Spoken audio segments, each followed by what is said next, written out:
Welcome to another SPbN production. The following is rated for mature audiences and may contain graphic themes that will be distressing to some viewers. As always, we recommend you ensure the safety and well-being of yourself and those around you at all times. Viewer discretion is advised.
Good evening and welcome to the St. Pete by Night Entertainment Network. St. Petersburg by Night is an online World of Darkness role-playing community originated in St. Petersburg, Florida, but now spreading to the world at large. My name is Kent, also known as Michikent on all social media, and I will be your storyteller tonight.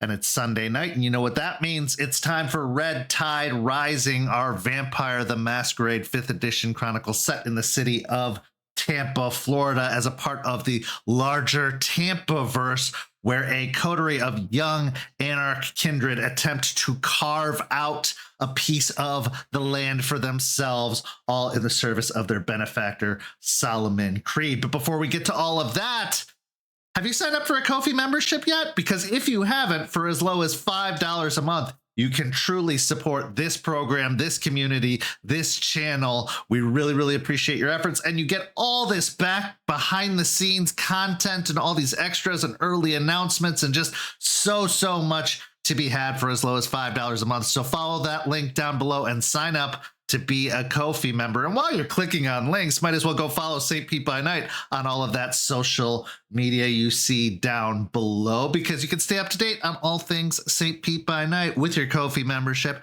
and all of those social media links. That all being said, let's get to talking about why we're here. Red Tide Rising. And it would take a pretty incredible cast to make this story possible. So let's go ahead and introduce that cast now. Players, go ahead and introduce yourselves, if you please. Good evening, my name is Garrett, and I play August, a thin blood in way over his head. Howdy, I'm Ace.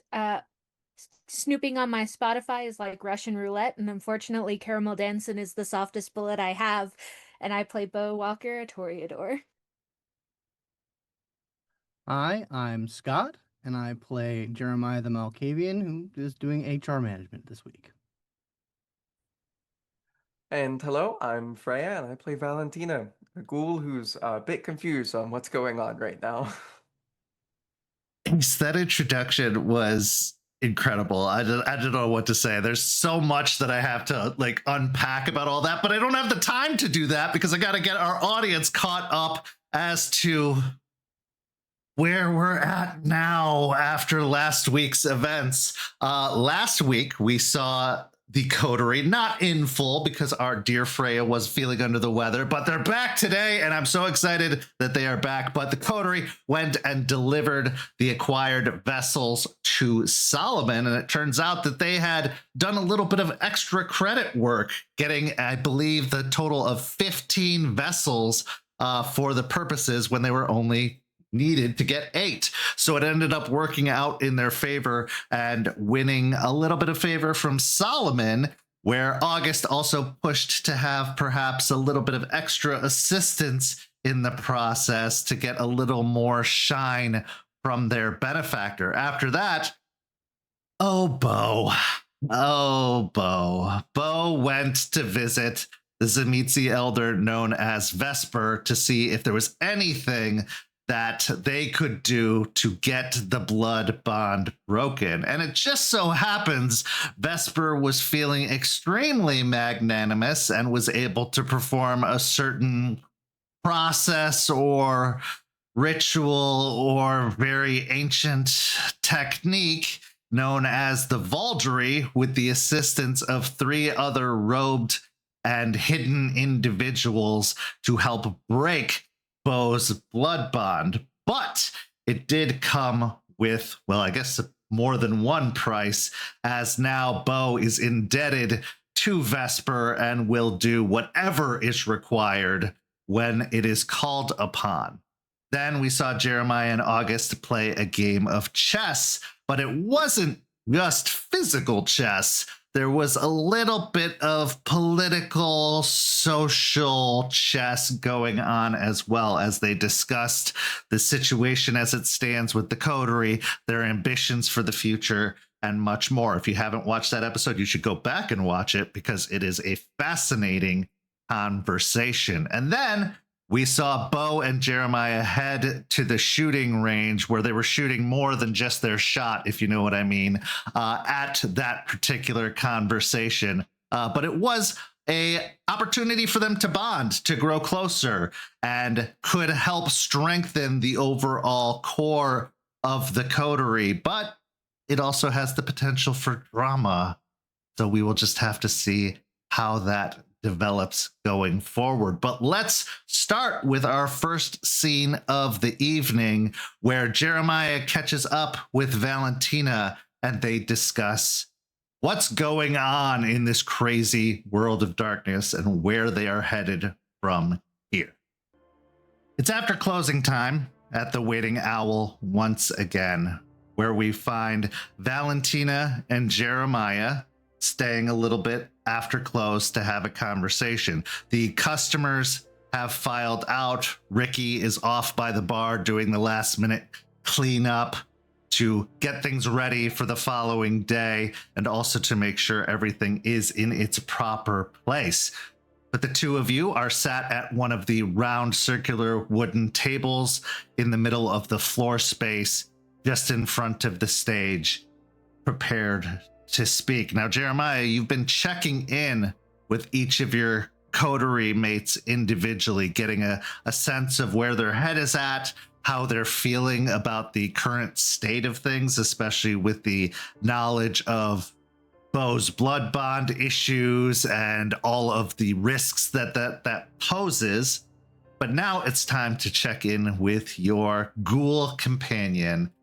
And Valentina, you have had a lot going on with an extra guest staying with you at the coterie base as of late, and apparently a suspicious delivery having been dropped off that the rest of your coterie handled last time, but you have yet to get the details on.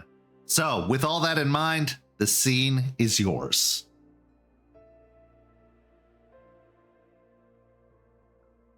So I think the pretense of this, because Jeremiah likes to cover things in a pretense every now and then, is that we're going over the books for the bar. Okay. And we've been doing that for the past probably 10 minutes. It's funny because Jeremiah doesn't really have a head for numbers like that. But he says, yeah, things got a little complicated while you were attending to your business. Yeah, what exactly happened? All right, so we dropped off the goods with Solomon. Very pleased. Also let him know that that deal we made with that Skeeter guy. I kind of finalized it, and it turns out we're covered the same way that the cam is in here in the domain, Sulphur Springs as a whole. So they're not going to come harassing us while we're here, as long as things don't get too messy or loud or masquerade breaky. Well, at least that's good. Yeah, no, it's good. I actually really I had a great conversation with Skeeter. He's a real interesting guy, young. I think I'm not sure exactly what's going on with him. I think he's rat shifter. There's a bunch of rats around, so that I don't know. But I think they're kind of like on the low end of things over in what they call it, Changing Breeds Town. All right. So, But yeah, he talked to the wolves, and I told Solomon that, so he's he's probably pleased and or threatened by us right now. When we came back, we were getting tailed by this florist van, which, if that is Talia's work, then God, they're so cliche. And there was like a wreath on the back door of the bar. Wilted roses.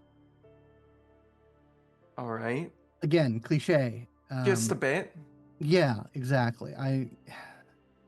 The jury's still out on whether that was actually her or someone else messing with us. We burned it, and it burned a little weird, according to August and Beau. You'll have to get the details with them. That kind of shit right in my head. Gotcha. But yeah, that's basically what you missed. Well, I mean, good thing that none of us died, right? Yeah, absolutely. Again, for That kind of dovetails into what I really kind of wanted to talk to you about. yeah.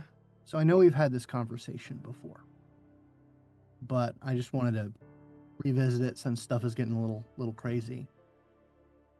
You want to be turned, right? You want to become one of us. Yeah, absolutely. Okay. I mean, if that's what you want, then that's what you want. I do want to make sure you know what you're getting into as best you can before we start taking like more concrete steps for it. I have a pretty good idea. I know, but So, what do you we're gonna think? lose the sun. So maybe start thinking up like a Disney trip or something to have a really good day before it happens. Have a good meal. I heard the restaurants are great now. Get laid. That's usually a good checkbox. I didn't get the chance. I didn't have a choice in when it happened to me. So these are the things that I would want to have done. Thank And you. I get what you're saying. It's okay. I know it's one hell of a change. yeah, I'm not a stranger to the loss of the simple things. I know, but you still have a beating heart and a living mind that can help you process those things in a semi-functional and healthy way. That changes. You gotta outsource your emotions when you change. You gotta get it through the blood.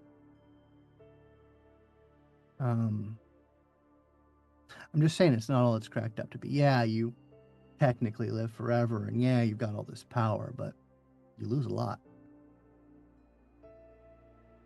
Just saying, bucket list. I can't imagine it won't help. It'll give you some things to remember, to cling to. Right now, the only thing on my bucket list is getting rid of Athame. I get it. But you know what they say about revenge? You gotta dig 2 graves. Yeah. And I'm at peace with that. Yeah, but I'm not. I like you. I like having you around. You're good for morale.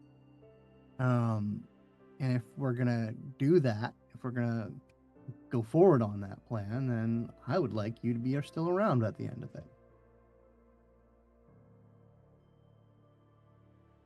Anyway, that's a whole other conversation. Yeah, it is. We won't know how I'll change after the fact, but to be quite honest, I'm not the biggest fan of the constant anxiety of knowing that I am not strong enough to deal with her. And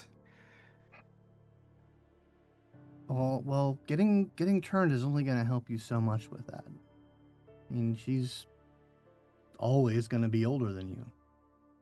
She's always going to have more time on you. but there's a way around that technically. Finding an older generation, right? Kind of. You still have to develop your skills. It took me a couple years to get where I am at right now with the powers that I have, and I only have a couple tricks up my sleeve. Now, I don't know everything about her, but from what I know, her and me are about the same age. So it's not an insurmountable goal. It's not an insurmountable. But you got to understand something is that if we go with that route, if we find you someone who's like old and powerful, yeah, you're going to come with a little bit more juice in you, but that comes at a cost.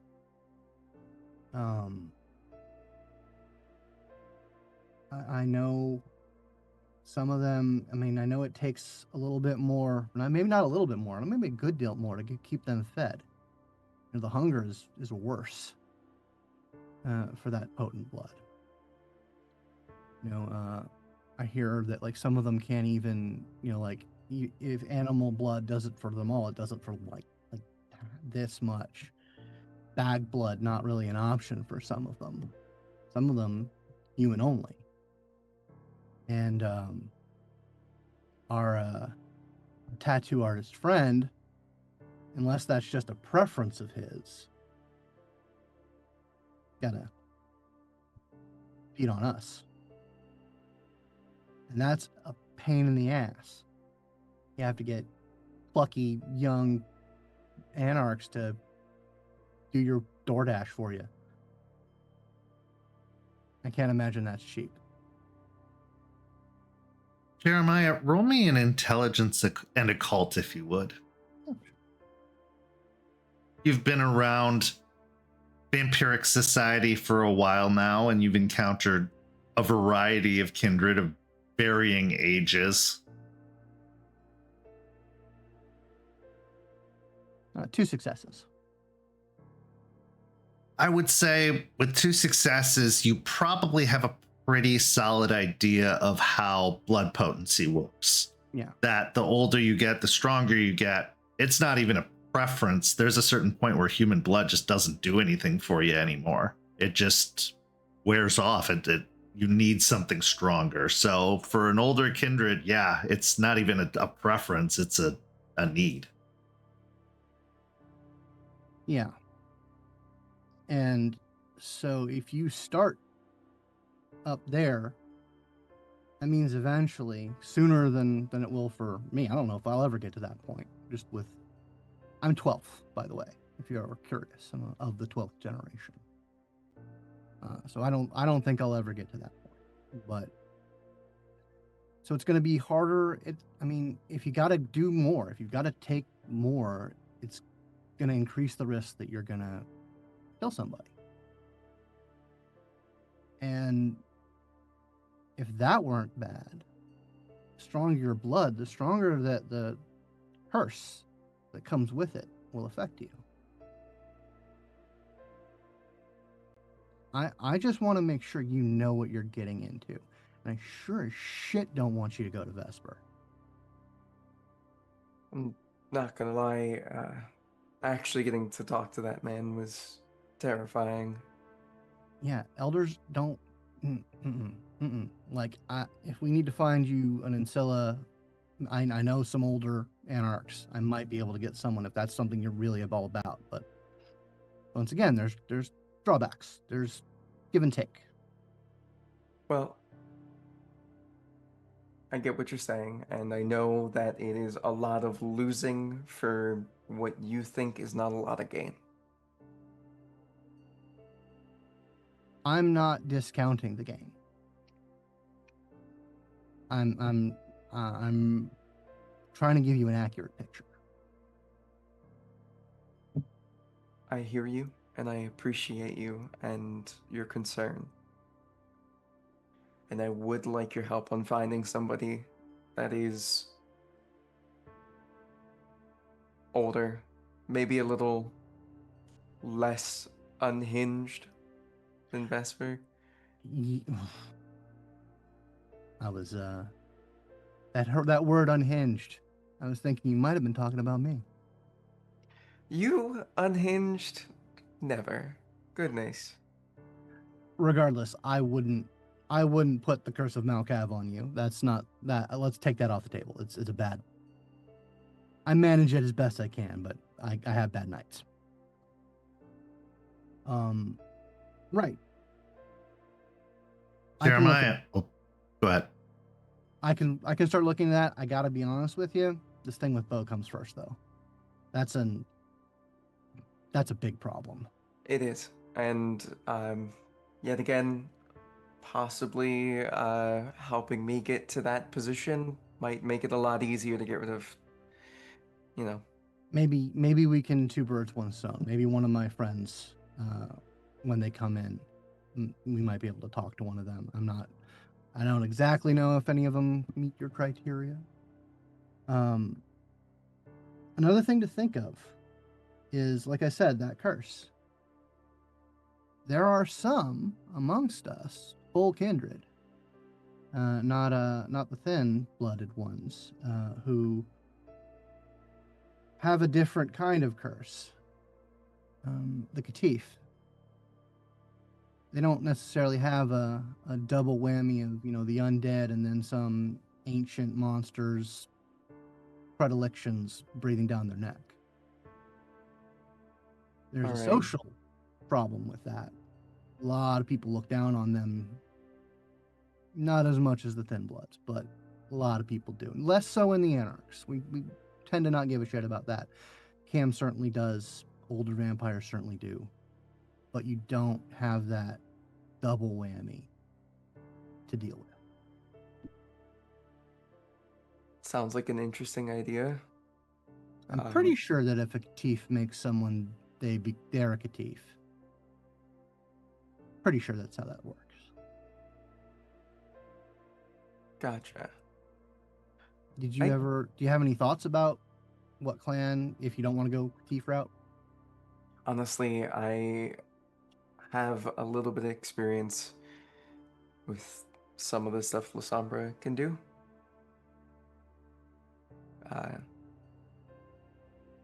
But, spooky, scary shadows and all. That's all my I'm going to say personal about preference. that is there's probably a reason Atheme is the way she is.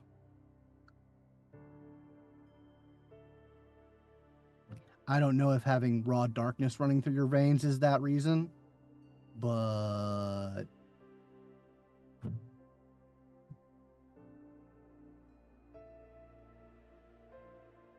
seeing some of the stuff that she could do with that, the darkness. Yeah, horrifying. I've seen it. Yeah. Horrifying. I think that would be useful in trying to deal with her personally. But She's being awful flippant about this entire process, really disregarding the loss, saying that she gets it, that she understands, but she's also just power hungry, it seems, the way she's talking. Does she truly understand what it is to lose your soul? Lose everything that made you human? And to touch that darkness, would you just be putting another Athame into the world? And what kind of problems would that lead you towards? Plus, the way she talks about Vesper and how terrifying he is, yeah, there was definitely genuine fear in it, but maybe also a little bit of envy. Does she really know what she's getting into, what she's signing up for? How could she? Ghouls, they barely scratch the surface of kindred life or society. They are a byproduct of what it is to be kindred. How could she possibly grasp all that? She doesn't. That's the long and the short of it. She doesn't. So that's why I'm trying to get it through her head. Is she listening? I hope so.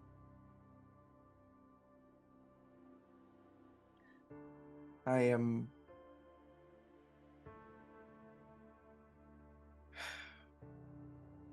not gonna lie, I'm a little frustrated. I get it. Because you're not the only one in the coterie who's asked me these questions. And I know that you all, whether you realize it or not, are probably just talking to me this way because I am not in the position you are.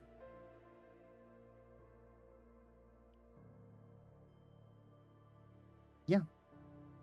I didn't have a choice. I don't know about the other two. I doubt they did. If you're going to walk into this, you should walk into it with your eyes open and as much information as you can. I agree. It's one of the reasons why I would like to tag along with you a little bit more on these diplomatic type of conversations you have with people.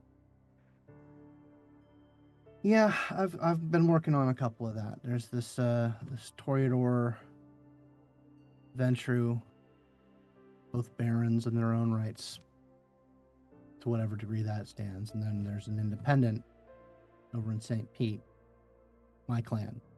I am hesitant to take anyone along with that, just to let you know.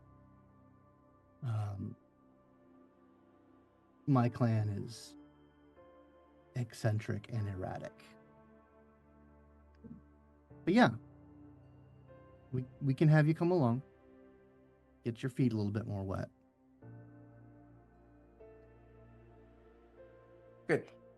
So, all right, I've talked a lot.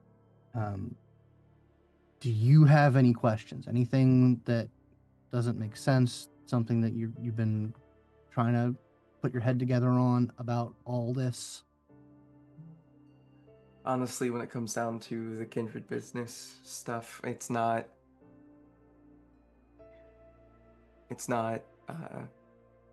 unknown to me. Everything that, kind of needs to get done most of the time. But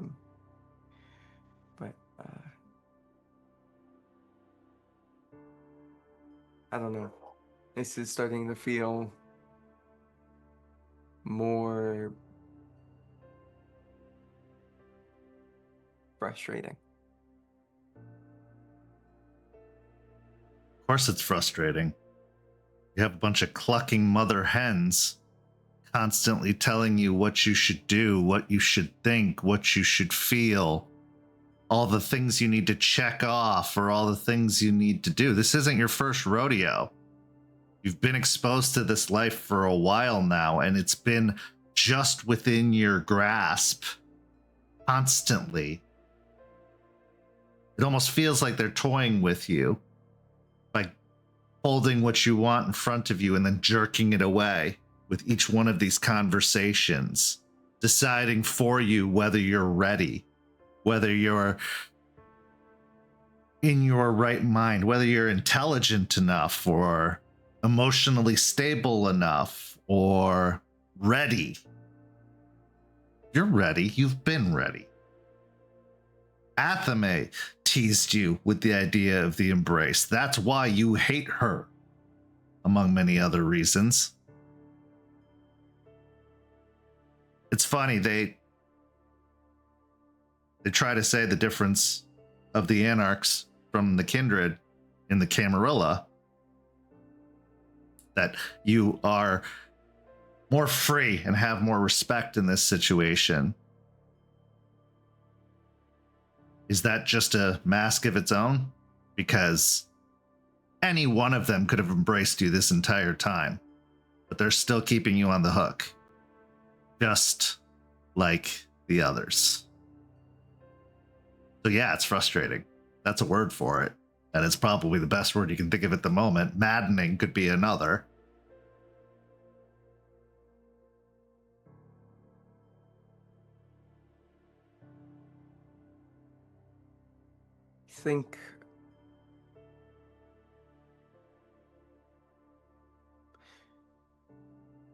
Think we need to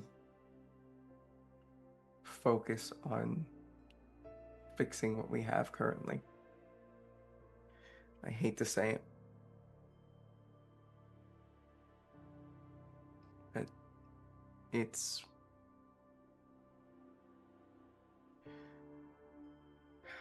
I don't know. I feel like there's so much more happening around us than anywhere near our inclinations, and I'm getting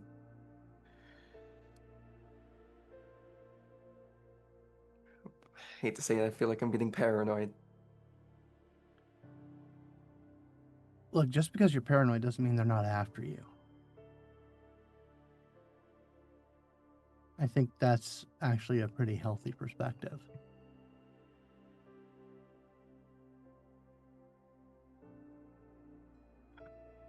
If you don't mind me asking, and this is a way more personal question than I tend to ask,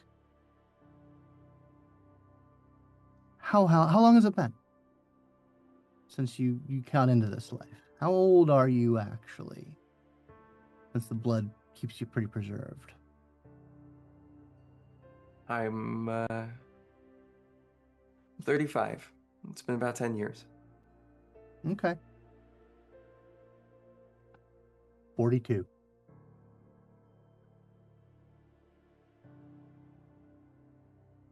So there is another option. I know you're not going to take it, but I want to put it on the table. We can get you, wean you off of this thing, off of this blood. We can move away from all of this. I can't do that. That is an impossibility. That I can't even entertain the idea of that. No, I cannot entertain the idea of that. Athame's fucking crazy. And some of the things that she would do to torture me anytime I kind of stepped a little bit out of line, no. I need to be able to have the power and the security to be able to protect my abuela. This bar. Fuck. Even you guys, if it comes down to it, she is so incredibly cruel.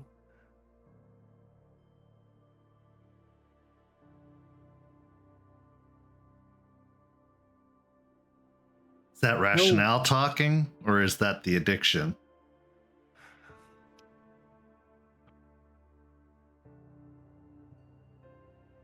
Think a little bit of column A and B there on that one. He'll lean forward a little bit suddenly and say, I hear I hear it in your voice. I get it. That's not an option. But it is. It's something that could happen. You could run, take your abuela, get out of the country. There's no running from somebody like that. They're just find a way to reach you.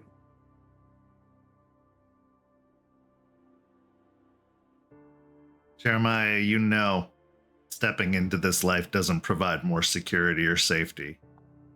It just brings more risk, more danger. Not just from the outside, not just from the Kindred Society, the other unknowns about this world, but you become the danger to the people you love. Because that hunger will always win. And when you're around loved ones, when you're around family, the beast doesn't know any different. It doesn't care. The way she's talking, that desperation, yeah, maybe there's something there to empathize with. But is it ignorance as well? Not truly understanding the cost, not truly understanding all of those petty or pesky side effects that come with the change. Her reasons may be pure, they may also be very vastly uninformed.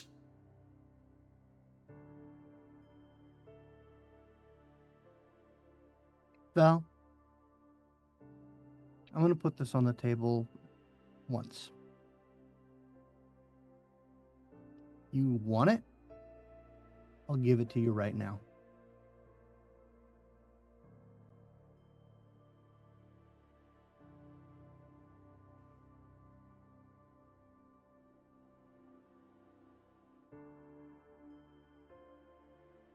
It's so tempting.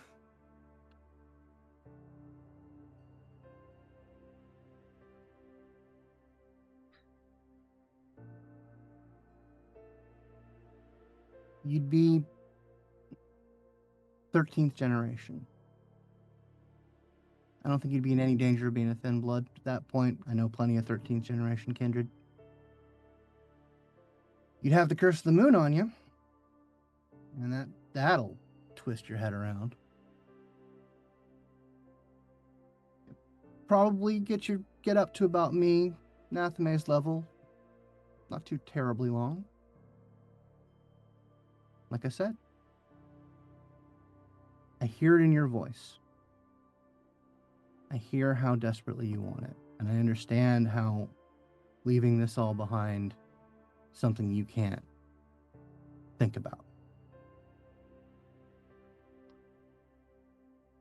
And I don't want to deny you this. So it's on the table. Tonight only. One night only. Come one, come all. Well, no. Come you. Only you. 13th generation? Might as well just have August embrace you. It's barely a half step above that. That's literally exchanging one bottom rung for another. I mean, yeah, you'd be on the ladder, but how much of an improvement is that over what you are now? The lowest of the low. Bottom feeder. Vesper? Maybe you'd even be in the single digits. Maybe you'd be the most powerful kindred in this coterie from birth. It's an offer, but it's a piteous offer. Are you that desperate? He's offering you what you want right now, right here. No more waiting, no more searching. But it is the Malkavians. And it is the bottom rung. No more shadow play, no more fun, super La Sombra powers. Just madness. All that comes with it.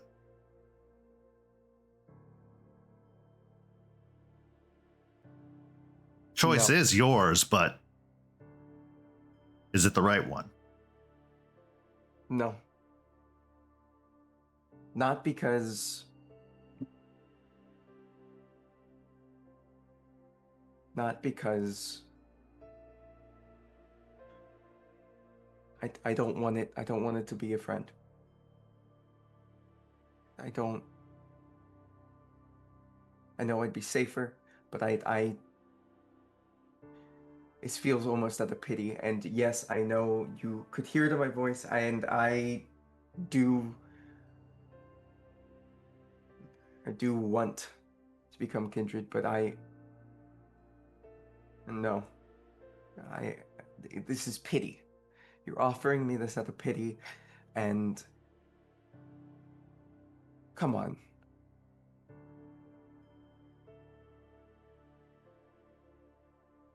I thought you had a little bit more respect for me than that. I do now.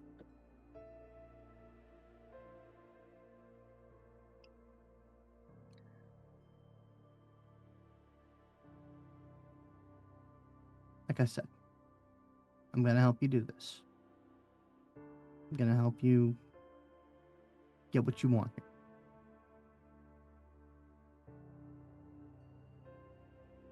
But if you had jumped at that, then I would have given it to you. But the fact that you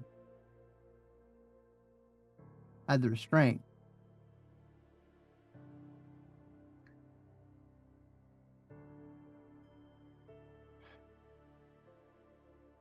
All right,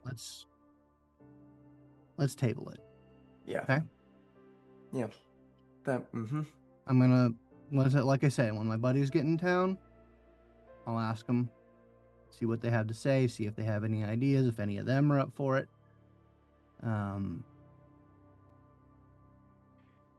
We'll do it when we have the means to do so. Okay. All right. Now, I need to ask you about August.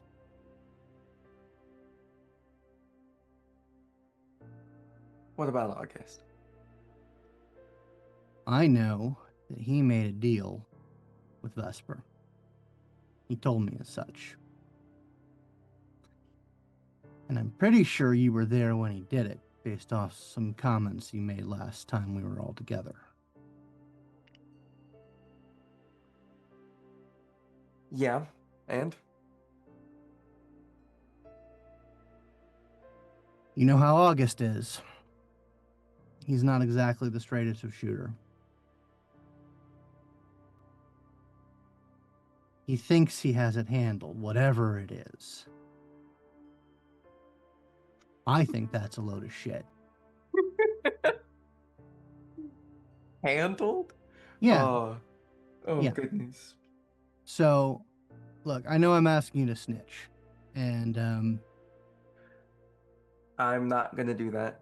But I think you can guess what I think on the matter just by the laugh. Unfortunately, I wouldn't. No, I would not tell anybody else's business, even the coterie within coterie. That's not who I am. No. okay. I'm sorry, and whatnot, but you know how I reached out to you for help? Yeah. And August was there too. And that is the only thing I will say. Okay. So I cannot betray his trust like that.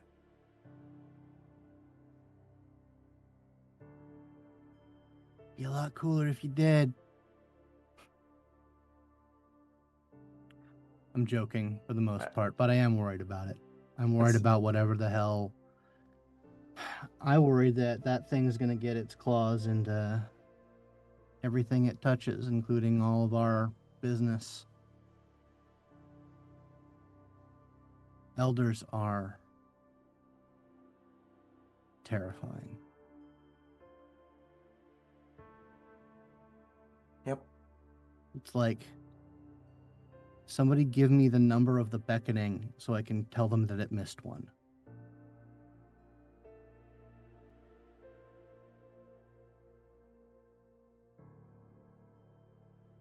Yeah. I wish that was something we could do. Yeah. Just, if it becomes a problem and you're aware of it, if it becomes like an active threat, I hope you'll give us a heads up. If it becomes an active threat, I will be informing August, and I'm going to inform everybody else. It's not going to be a blindside. Okay. That's reasonable.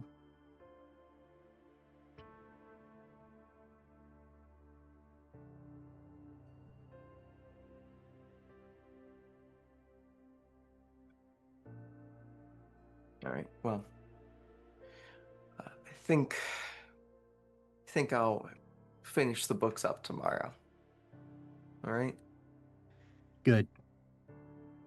I failed math, so Yeah, you not very helpful there. I appreciate it, but leave the finances to me, please. okay. As the two of you part ways for the evening, what are your thoughts after this conversation with one another? Jeremiah, we'll start with you, then Valentina. He really hates having to be this guy. To because he knows how he come off in that discussion. He knows just another guy who thinks he knows everything and, wants to, tick all the boxes, and he doesn't like being that guy, but he's so worried about her. And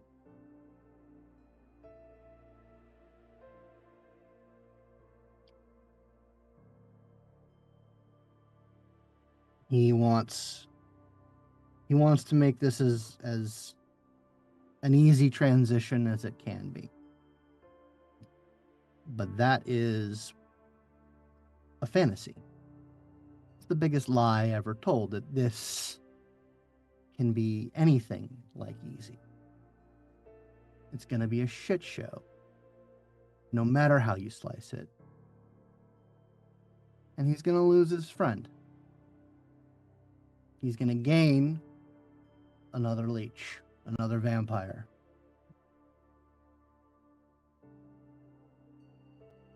And there's a part of him that thinks that really sucks. One of the beauties of having Valentina around is, in a way, she's a representation of humanity, a representation of life and all that comes with it, all the things that you lost, all the things that were taken from you, as you didn't have a choice. She does. She has a choice. Is it the right one? Because ruthlessness, vengeance, those are really good driving motivations, but more often than not, they're the motivation that leads to a huge mistake. And not to be overlooked, an interesting line was drawn in the sand. She prefers to keep August's confidence than yours. Whereas just a couple of days ago, they were all jumping all over Beau for making bad choices, for keeping secrets, for all the things that she did. but they're doing the exact same thing. Hypocrisy. That's one of the biggest crimes of all, especially when it comes to matters like this. And he can't help but also think that when bringing up Athame, there's things that she doesn't know about him and her. He is sure as hell not going to tell her. Not tonight, for sure. Valentina, your thoughts? Val is so annoyed because the conversation definitely did feel like she was being treated like a toddler. At least within her own eyes, and honestly, there was a moment where she second-guessed everything. Just the idea of like, well, when is the chance for me to become something with a little bit more power gonna pop and present itself again? And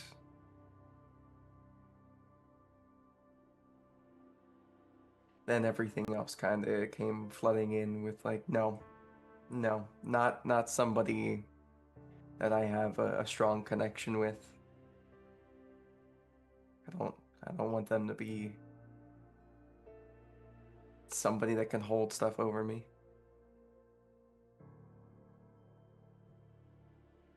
What exactly do you think a sire is? A strong connection that holds things over you. Mm-hmm. At least then it will hurt less when the eventuality that she'll need to break away.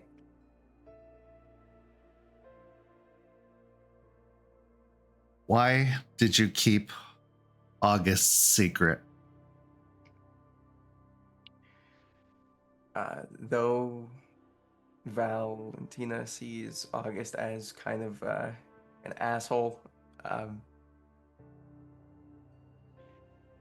they worked together and they got out of one of the worst things for her.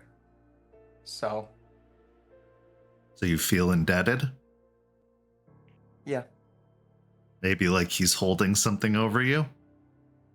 No, not like it's being held over, but like they've been through the trenches, quote unquote.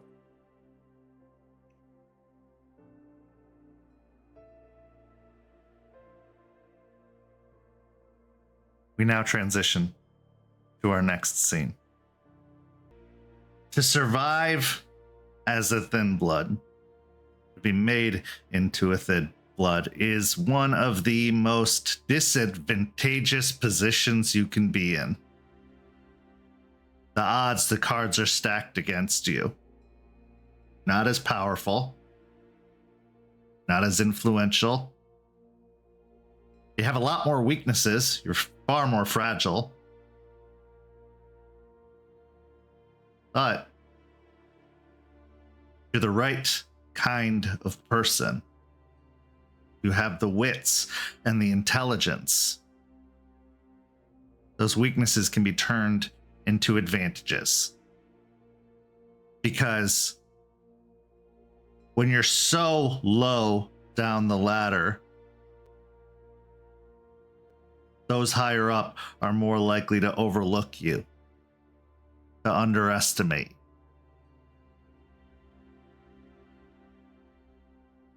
However, it's not a bad survival plan to cozy up to stronger kindred, more influential kindred. At the very least, you'll get an inside track as to what's going on. At best, maybe you get a meat shield.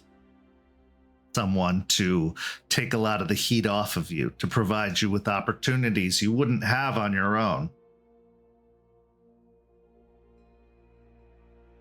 August, what was your motivation for choosing to offer further service to Solomon, who already has you in service, so to speak, who already has an arrangement with you?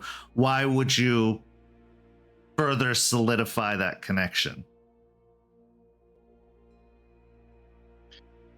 And I'll use a generous term here, deal that he had with Solomon has run dry.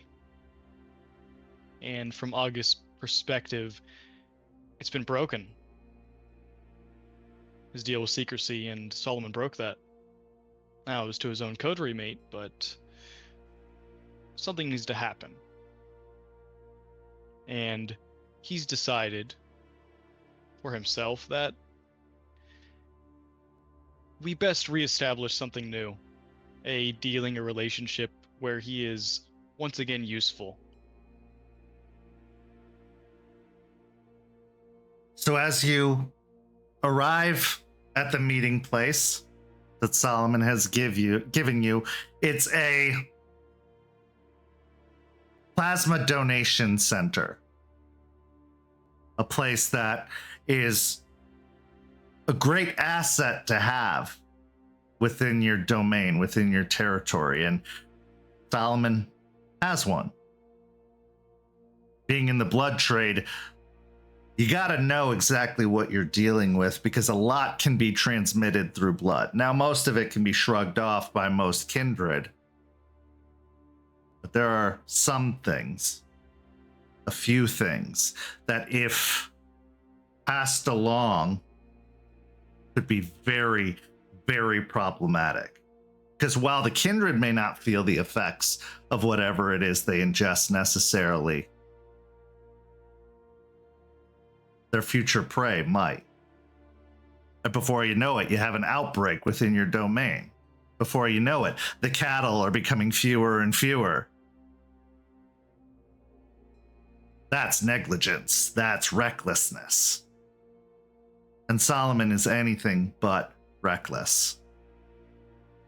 So as you arrive at the Plasma Donation Center, a small shop, one of many laboratories throughout the area, throughout Tampa, you see that it's clearly closed after hours, but you were given instructions to go around back, and as soon as you do, you see the luxury sedan parked there that belongs to Solomon, usually driven by Doberman.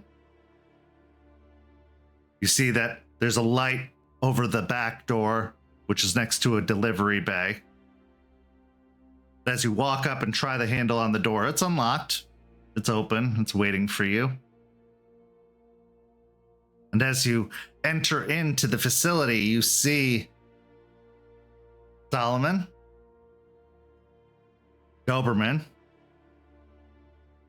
a young woman in a lab coat who looks like they might be an employee of the facility, but obviously under or connected to the organization in some capacity based off of the free use of the facility. And then there's one other individual present. A bookish looking young woman who has a notepad and is busy jotting down notes feverishly, excitedly, as they're looking on at the events that are happening. But upon making eye contact with you, they quickly avert their gaze back down to the notepad that they busily scratch away on. Solomon offers a almost serpentine smile to you as he approaches. Hello, August. Good to see you.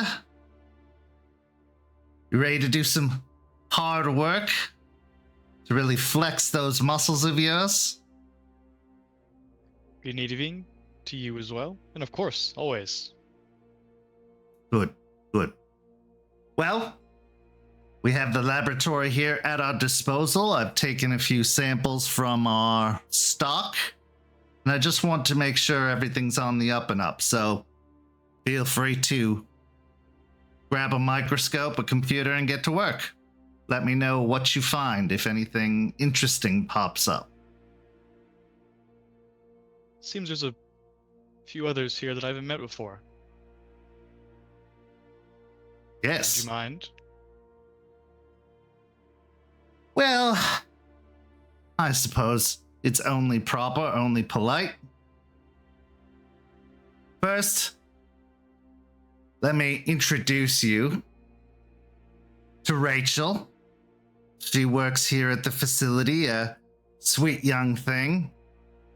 Has given us access to everything we need and has been quite an asset throughout this process. And then, let me introduce you to Avery Lynn, another one of my friends. Studious type. Avery looks up from the notepad that they've been scratching on and gives a little, almost like shy salute before going back to the writing. And of course, you know Doberman. Of course, Doberman. He just gives you a curt nod in response. If nothing, he's consistent. So far, I assume everything is to your liking. So far, so good, but you brought me more vessels than I expected, so I have quite a lot to look through. That's why I'm here, isn't it? Among other things, but start with this. Well, that's a question, isn't it? Why are you here? We already have a pretty good working arrangement. Do we? You looking for extra credit?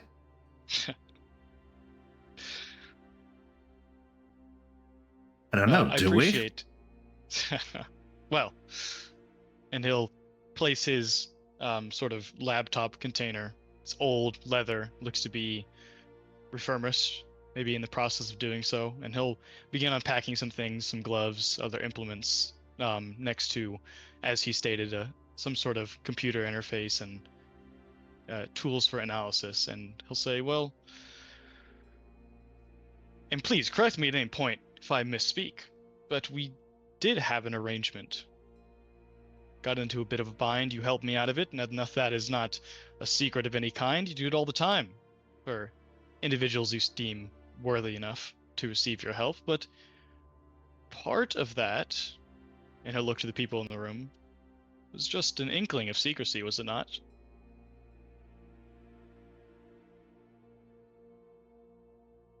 Yes. Well, there we have it. The root of the problem here. I wouldn't say problem. I was hasty. The situation that we find ourselves in. Indeed. So, Jeremiah told you. Not at first, but we came around to it. Well, that's interesting, isn't it? But that's not your problem to deal with now, that's mine. See, I thought I was strategizing, but apparently I was gossiping like a schoolgirl. Good to know the Apparently. difference in these things. You are wise. Yes, it is good to know. Now, my question is, how much do they know about what you're up to? I had my nice chat with Vesper. Oh, good. I'm glad you finally had that conversation. From what I understood of our first meeting, it has a lot of benefit, isn't to sway in your direction. I think we both Does. can assume, well, to a point, well, not really what they want, but what you want from the relationship. Now that's a bit more nuanced, isn't it? What I want from the relationship is security. I want to have friends, business associates. See, there's a dependency on certain things in this area, a shortage, if you will. And to have someone like that with a dire need who can come to you to have that need satiated is to have a, albeit weak, alliance that works in your favor. So you don't want to be on the opposite side of someone like that. I feel like you're getting the gist of that very quickly. In this, we are aligned.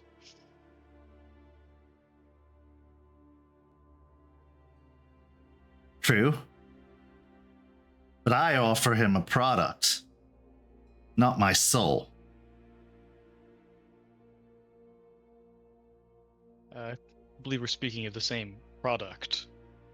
Just the mannerisms in which it would be delivered is a bit different. Now, unfortunately,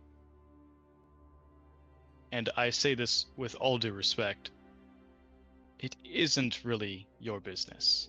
Now, it may, in your opinion, be your problem, but you and I both know getting in between that would be a mistake. Oh, I have no intention to get in between that, but you are living in my domain. Yes, sir. So what you do does affect me. And make no mistake about it, I am going to find out one way or another whatever dealings you're up to. Now, if you want the freedom to go do whatever you want with no responsibility, you can find another place to live. But if you're going to be in my domain, you're going to respect that whatever is your business is my business. Especially when it comes to making deals with Zemitzi. My clients. Are we clear? Oh, Crystal, of course. I get that there's a certain holier than thou, better than thou energy that is diluted in your blood somewhere.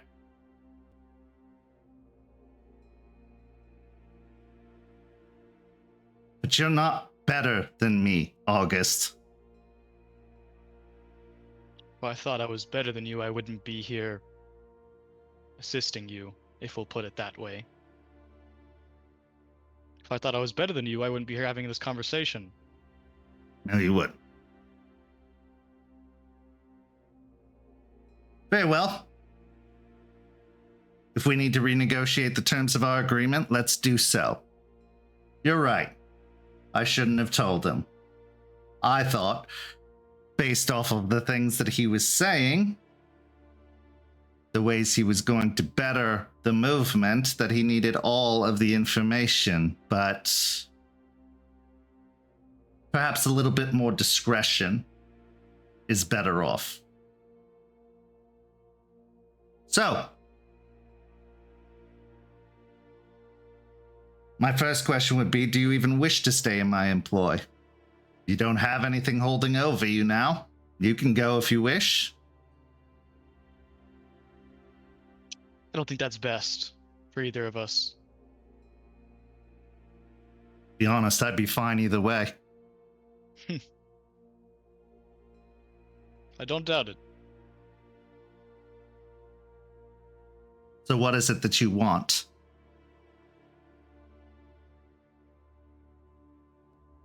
Well, you know, that's really one of the first times someone's asked that and maybe even meant it. Maybe. I'm a businessman, August. I can do business, and it can be beneficial. Well, you've seen in the past what I have to offer, but things have changed just the smallest bit. So, Allow me this evening to further show you what I am capable of and how I can be of further use to this ever-growing blood trade and its necessity, as you have put it, not by word, but by mannerism. How useful to that end I can be, and how ingrained I am in the coterie that you've invested as a businessman. Much currency, both physical and not, into. Of There's course. a reason that it came out from Jeremiah. There's a reason he didn't keep it to himself. Now I'd like to think it's trust. It's a bit of A, bit of B. But not only is that relationship present, I would like it to be present between us as well. Now, whether you like it or not, or whether you believe it or not, my apologies, I do want to be honest with you, Solomon, and I believe you can do the same with me as much as anyone can. It's the best policy. There's a bit of hostility between us. I would like it to be business. But the thing with business is when an asset is no longer expendable, it's nothing. It's thin air. So yes, a continued relationship is what I would like between you and me, personally. Well, then, as a show of good faith, let me offer you a bit of advice. However ingratiated or embedded you think you are as someone who's been a part of many coteries in my time, don't take that for granted. There's always the bigger, better deal. And if it means sacrificing one of your own to get it, and I think you're very, very comfortable with the idea of sacrificing others,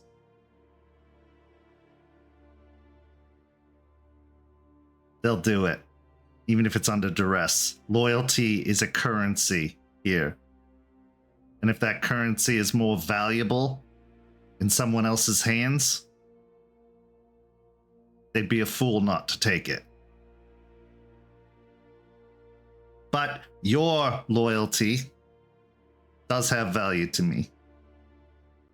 See, I don't think you're the apocalypse, August. I don't believe any of that propaganda.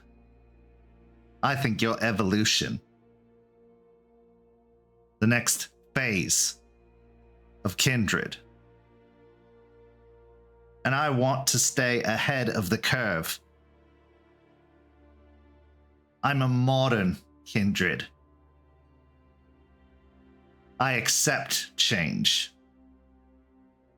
Part of what sets the Anarchs apart from the Cam, but it sets me even apart from the Anarchs. And this barony, if and when it should become one, is going to be one that embraces change, embraces evolution, and uses it for security. So, show me what you can do. Show me just how valuable you are, and maybe we can discuss furthering your goals and your ambitions. Because while it may look like I'm only in this for myself, and in some ways I am, we all should be if we wish to survive these nights, I'm also all about building a power base that benefits all within my barony and all who show me that currency of loyalty. Now, what you and Vesper have, that's going to come back to get you at some point, I'm sure. But for now, maybe we can prolong together when that will happen. And there it is. Never ceases to amaze me. Solomon, allow me to pay you the compliment that you are one interesting individual, and that is in no small part due to your inclinations. And you're right. You pick me out in a light that I can't help but enjoy, at least for the time. So, yes, security for all those involved. Usefulness to a street. I have to assume he gave me that information for some divisive purpose. Whether it was to make me distrust you or to turn us against one another, or just because he's bored. But I'm not going to be played. Not by him, not by you, not by anyone in your coterie. I am the player, not the piece. And I think you're like-minded in that. Because while others might view you as just an asset or an inconvenience, I see that fire in your eye of somebody who wants more. For themselves, for their kind. Why not aspire to that? Why not indulge that?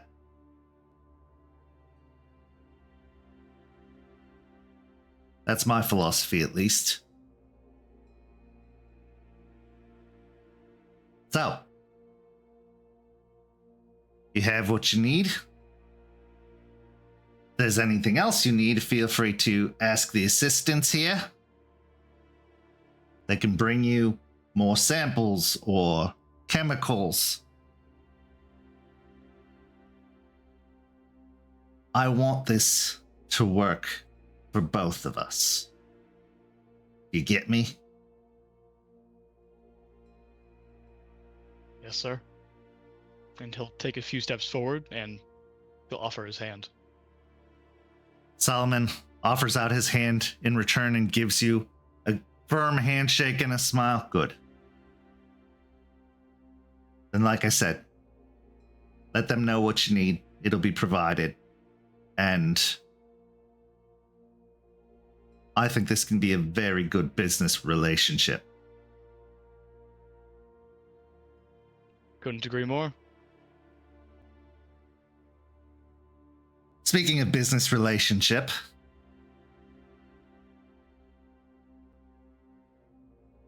I have a job for you.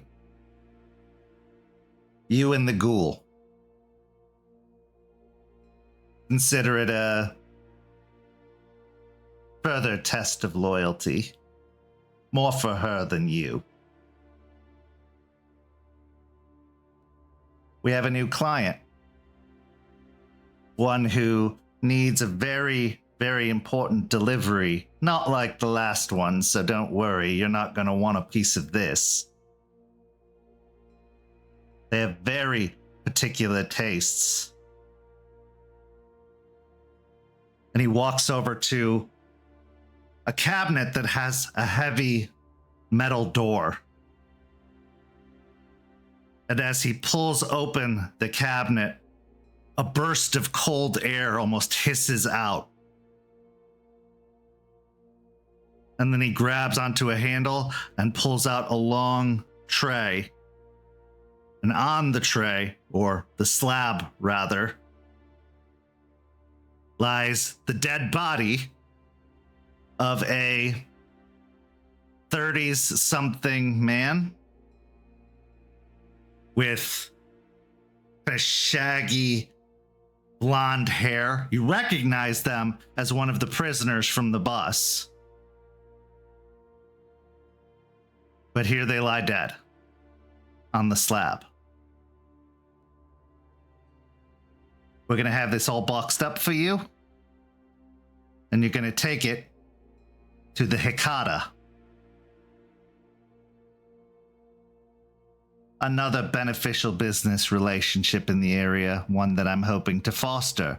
The reason I give it to both of you, and only both of you?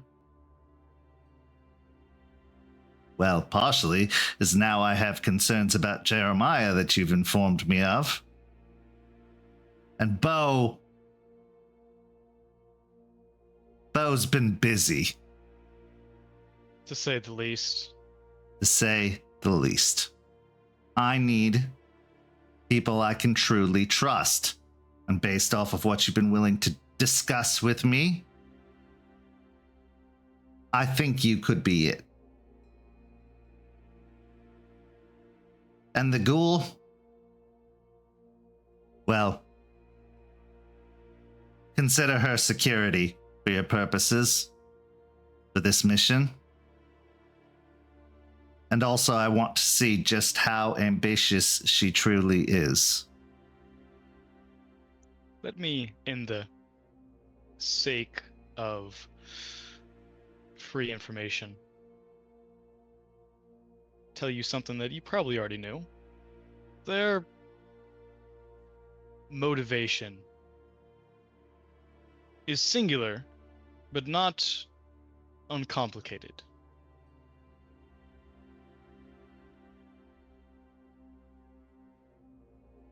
I think their motivation is a lot more complicated than they give it credit. You see, Athame's leveled up recently. By the usual means, I assume. You could call it that. It's the only way one of you, truly does it in a short manner when time is of the essence.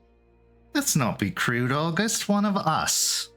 For I Sure. consider you kindred. I have that much respect for you. But yes, she went outside of traditional Camarilla expectations. And she has grown. Let's put it that way. So it's not as simple as it may seem. For your goodwill of sharing me this information, I figure I should do the same. To prepare you. Should you cross paths with her. Because she is in the city. I know that much. And she is building a power base. Preparing. For what? I couldn't say for certain, but it must be pretty big to do what she did. In my short time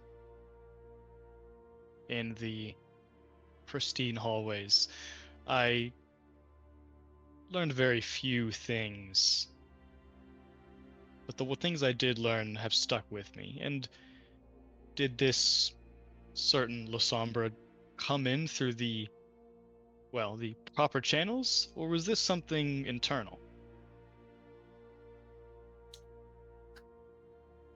Nothing about the La Sombra is proper. They may dot their I's and cross their T's, sure. But it's always sneaky. She's here. She's recognized by the prince, by the cam.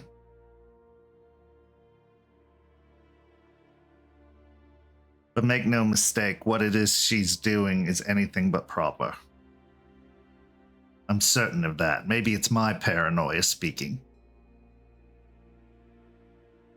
I think it's well placed. The connection they have with this coterie, though it may be with a single individual as far as I'm concerned, is not exactly an easy one to reconcile with the recent actions of these knights.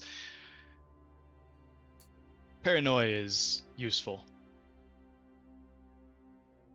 Any clan that's willing to tuck tail and change sides at the drop of a hat like they did can't be trusted.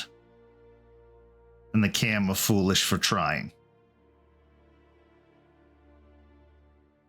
This is why I prefer to stay detached, as does my family. It's a lot cleaner that way.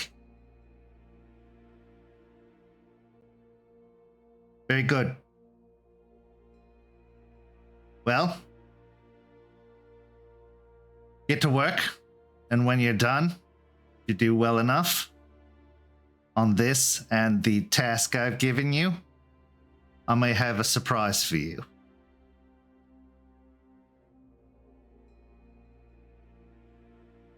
How interesting. Yes. And yes, you will be made of any shortcomings or interesting things beyond the normal of anything I find here, if I am to find anything. There's a bit more incentive to push your efforts the next step further. Let's just say something fell off a pyramid recently and I acquired it.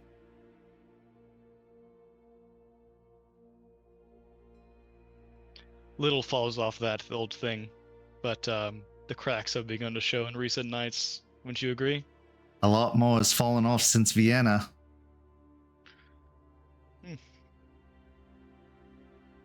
But yes, the cracks are showing, and I seek to take advantage of them with your help. All right. If there's nothing else, I'll let you get to it. You make the delivery for me with the ghoul, I'll have your treat waiting for you. Of course. And, as always, pleasure doing business with you, Solomon. And you.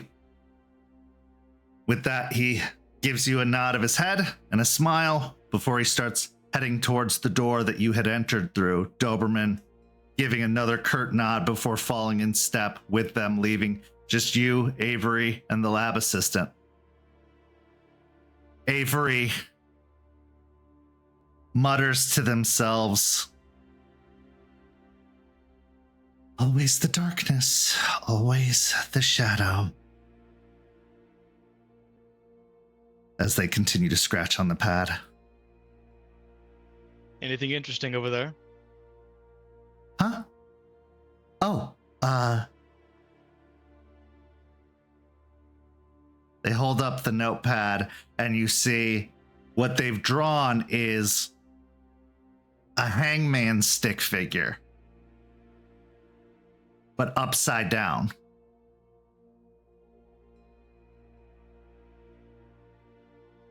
Quite the artist. They get a very somber look on their face. You don't have to patronize me. Well, wasn't exactly patronizing you, but I see your meaning. Or at least I think I do. And there's art in that, no? Okay. They go back to scratching on the pad again. He chuckles to himself, and then he'll walk over and begin his work. Go ahead and give me a intelligence and science or medicine roll. And this will count for the entire night's work activity. Can I add a specialty of chemistry to this or no? You know what? Sure. Yeah, because there's chemical ingredients involved in all of the process.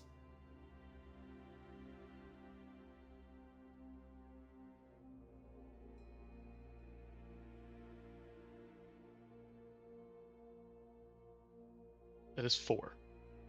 So as you go over the samples, most of them are clean. Most of them are pretty straightforward. Nothing really all that interesting to report, but you do denote a couple of samples that have interesting external features. For example, one of them has HPV. Another one has the traces of what look to be heroin in the blood. Someone has still managed to be using or scoring even when they were in confinement. Maybe it was one of yours, one of the loan shark vessels. But you work for hours testing the blood, making sure that it's clean, that it's capable as you were instructed. do you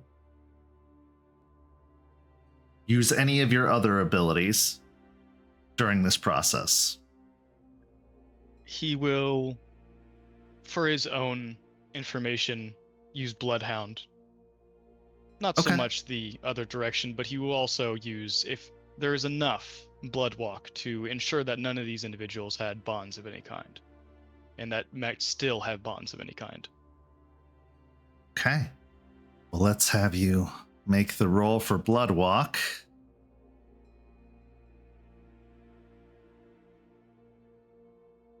Which would be a rouse check to activate. And then a ritual roll. So that's a fail for the rouse check, so he goes up one. Okay. Let's see, what's... Okay, so intelligence and blood sorcery would be the test.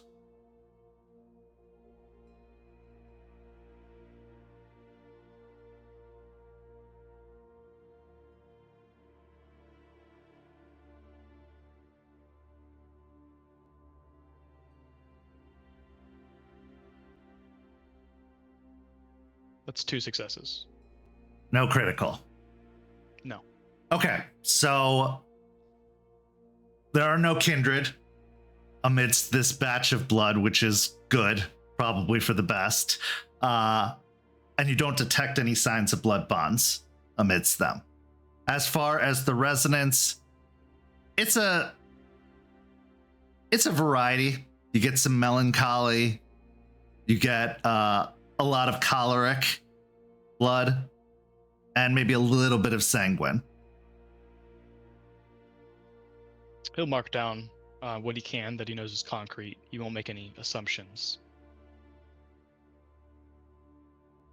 After you've worked for several hours, as soon as you finish your work and are prepared to hand over your findings, the lab assistant steps up, eyes downcast, and says, "I'll take those.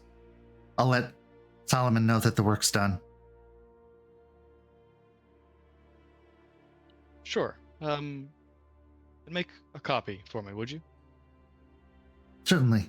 She Sure. there's a walks printer over to a somewhere. copying machine and puts it on and Xeroxes the copies and then hands you them. Thank you for your help. That really sped up the process. I appreciate it. Of course, anytime. As you prepare to depart, Avery calls from behind as you're leaving. "Don't get fleas." Oh, sometimes it's just unavoidable. But thank you. "Got it." And as you step out, the door shutting behind you, you can see that it's getting into the late evening, approaching morning. You've got more than enough time to get home, but also day isn't as much of a problem for you, so you don't have to rush. What are your thoughts after this encounter with Solomon, the work that you've done, and the assignment you've been given to deliver a dead body? He's a bit on edge due to the amount of people in the room. After he just made a deal again for the second time with the same individual about secrecy, but he's got to have even the tiniest bit of faith for any of this to work. He is apprehensive about trusting the deal, as he didn't really trust it the first time, and it served him well so far. But the amount of information Solomon has at this point about him is undeniable and just simply cannot be pushed to the side. So he's done what he can for now, but he has plans to continue down this road as much as he can. Namely, first with this mission with Valentina. And he's going to be interested to see what Hakata have to bring to the table. This is the second family that he might be dealing with. So How does August feel about the seeds of distrust he planted between Solomon and Jeremiah? He knew it might happen. It's not like he didn't intend for it. There's a bit of intention there, but he also knows Solomon isn't so brash to ruin that relationship for the both of them. And it's a bit of a test as well to see what Solomon really will do when he's been slighted just the tiniest bit. He can assume what he'll do if there's a major mistake, but he needs to know what it looks like when something small has happened and where that leaves them. How much of a setback is it really for Solomon and Jeremiah? He has full confidence that Jeremiah can remedy this quote-unquote issue, but that sort of arrangement can be extremely dangerous, and he would rather be on the upper hand of that. So, at what point does a deal with the devil just become a deal when you're surrounded by devils? This is where we go to break. We'll be back in just a few minutes with the second half of tonight's story.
Welcome back. As we return, we find ourselves in the Waiting Owl once more. Another night, another performance. Because even the dead have to make a living. Now, Beau, as the performer in this particular instance, go ahead and roll me a charisma and performance check, and if you wish to use awe, you may do so.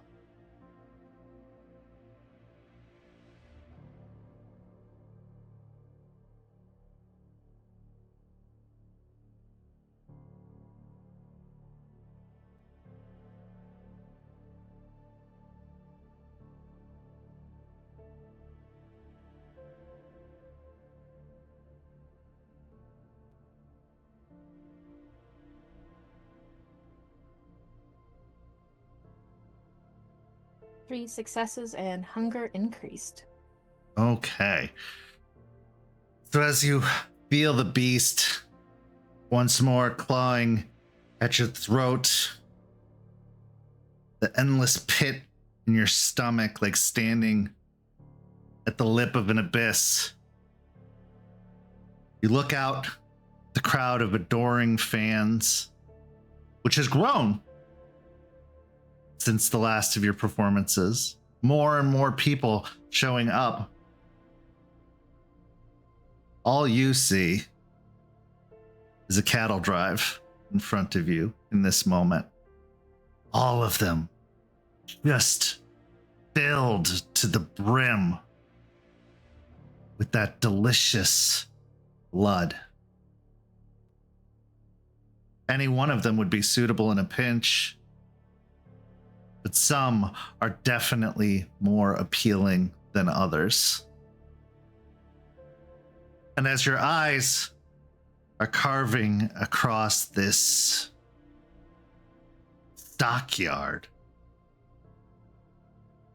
they go to the back booth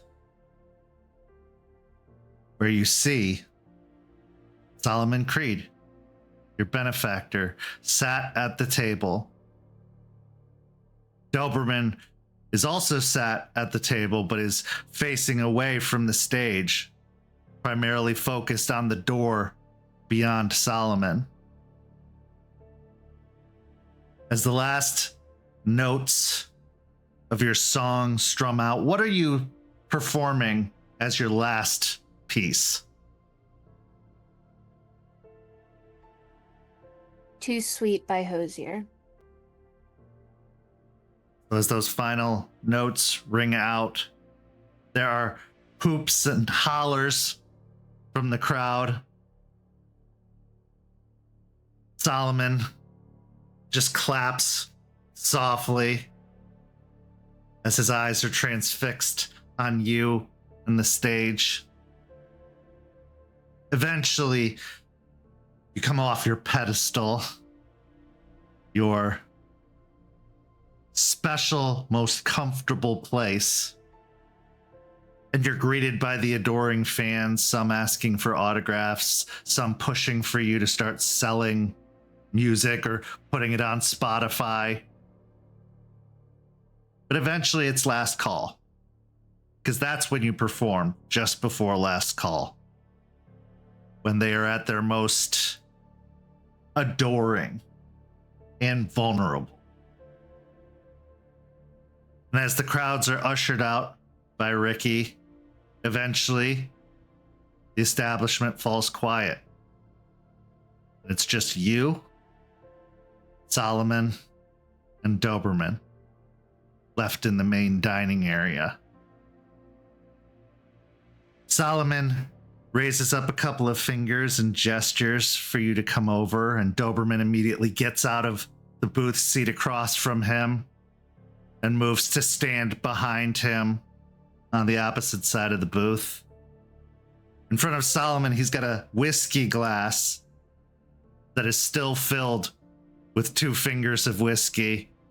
Looks like they've been sitting there for a while. In fact, the ice cubes that are inside have melted pretty significantly, but he keeps swirling it around in his hand before pushing it off to the side and steepling his fingers in front of him as you sit.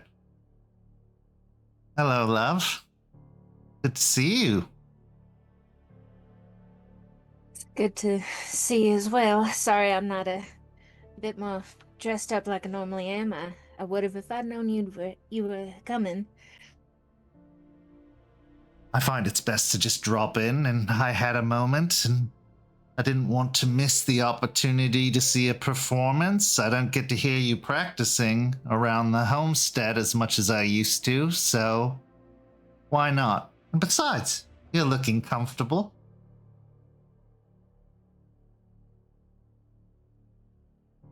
Trying to be a bit more comfortable, show I'm not as hoity-toity as people might believe me to be as a performer, especially with the growing fan base. Yes, it is in fact growing. I don't think I've seen this place as full the last time I was here, but you're making a name for yourself, aren't you? I'm trying. So how are things? Things are, well, just about normal for me. What about for you?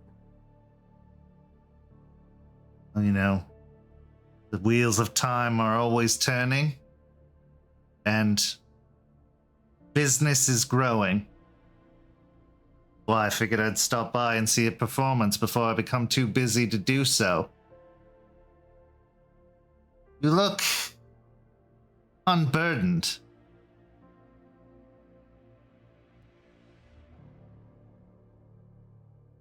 I might be a little bit.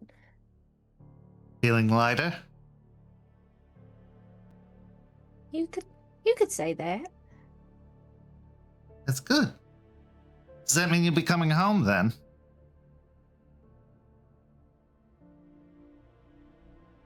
There's a little twinge in their face at the word home. Still that feeling from Talia whenever she would call whatever that trap was home. If you'd like me to, I can come back. I don't want it to be an inconvenience for you. I just figured I'd let you know that the offer is always available. While this place is, well, comfortable, not the level of decadence as my place is. And I feel like you deserve no less than the most decadent of surroundings.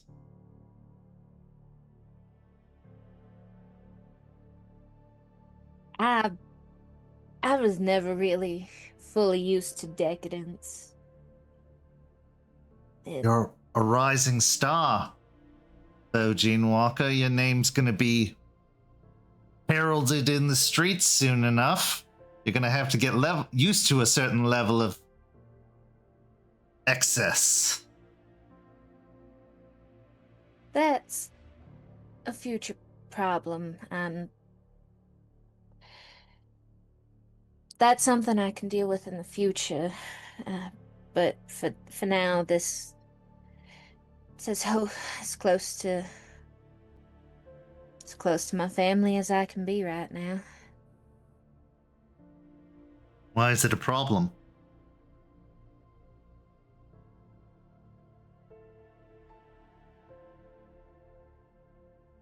Sorry, wrong button. Fancy just feels uncomfortable. All of the different fabrics and it's suffocating, but down home, simple, no motion to themselves. It's comfortable. Comfort. What's the use of being famous if you can't be comfortable? Couldn't agree more. And when you're the star, you make the rules. What's decadent to you, what's luxurious and enjoyable, might be different than what it is for me, but you're no less deserving of it.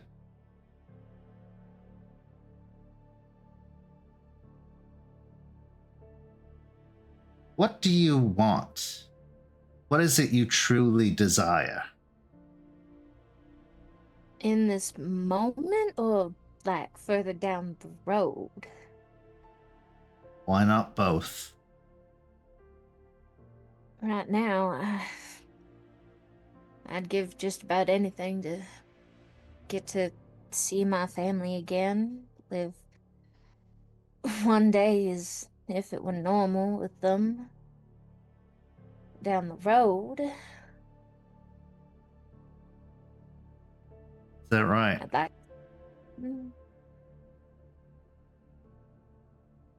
You know I'm a problem solver. If there's something you require, I'm happy to make it possible. And I can most certainly do that. That is small potatoes, as they say. Yeah, but you also know why I can't do that, Solomon.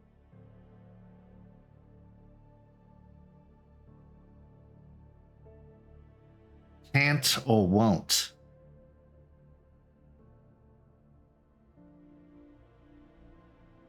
That was a massive breach in the Masquerade. They don't even know I exist anymore because of it. What if they could? Just for a moment.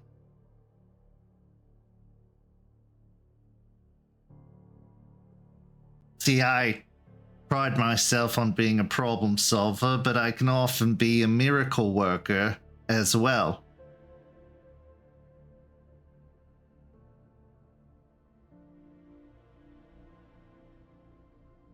I solved the first problem. Who's to say I can't solve the second?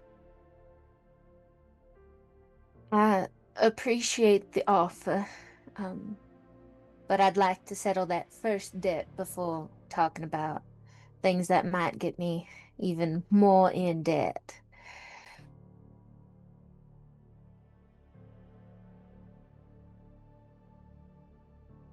Well, what if we made an arrangement?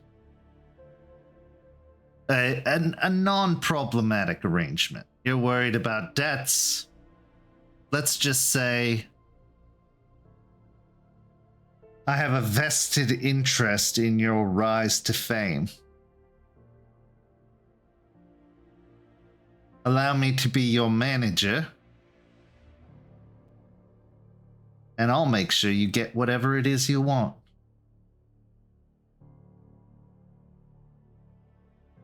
What's got you so interested in being my manager?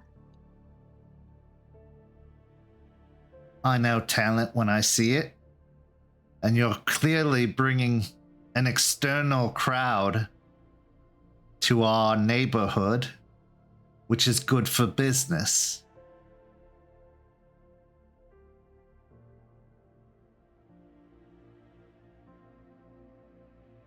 Besides, you can't beat that face of yours. It's a good look for the barony.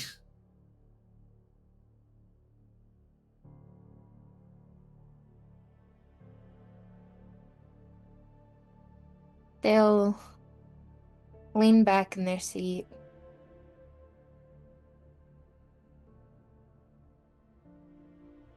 Kind of mull it over. And there's that inner voice again. We could see Mom. We could see Beth. We could see them all. Yeah, Beau, but at what cost?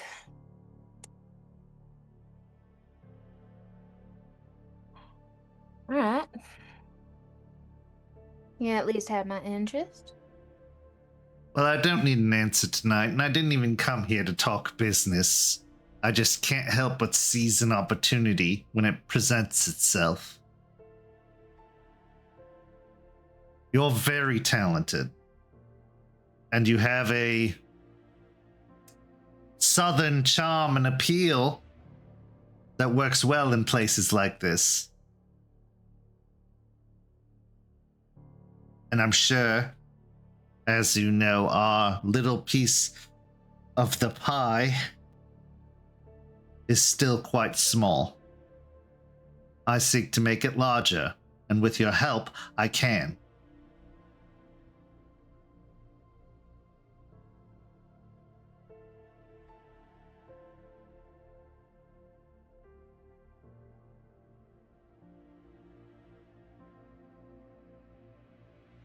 So, because now you got my mind on this, you get to be my manager, and in a way, you get a face, a spokesperson. And in return, I just get a moment with my family? That seems a little more weight in your favor. That's why I asked, my dear, what it is you desire. Do you desire more than a moment? Because I can give you that.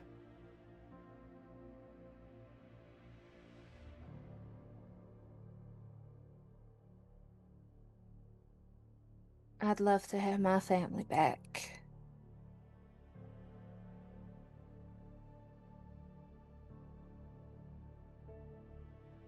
Then ask for it.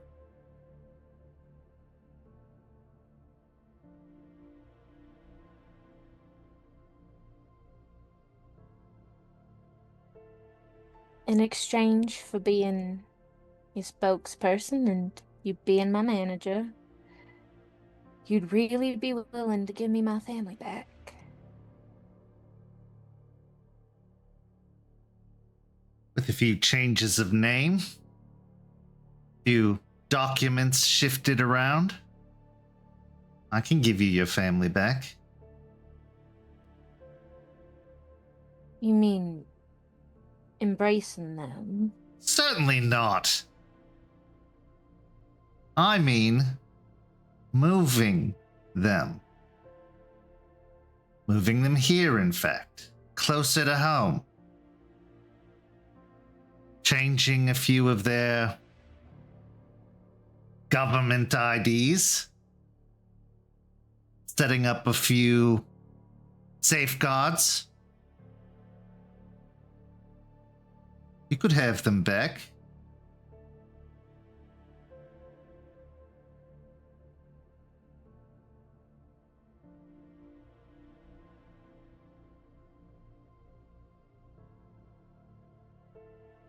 And what about Tyler? He invested so many years of college just to run the farm properly.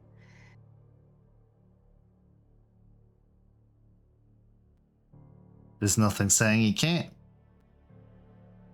Maybe even a bigger farm.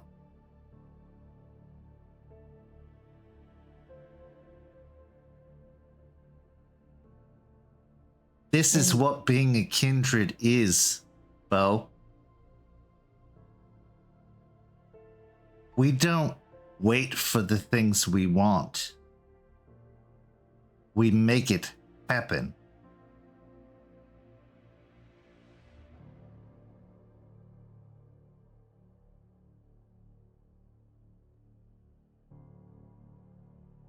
And being your spokesperson, is that gonna put me at odds with the rest of the coterie? Why should it? And besides, I wouldn't call it being a spokesperson as much as being a draw, an appeal. A finer face to everything that happens in the area. I know Jeremiah has a vested interest in the politics of it all, but it's not always about politics. There's a lot more that tangles its way up into these situations. He's got a very political mind, but yours is more for the social aspect, the everyday person aspect.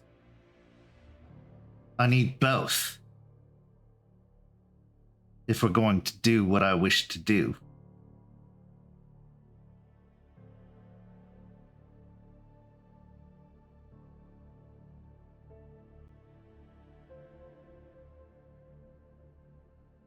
And trust me, it's a lot safer here than it is out there. I think you know that.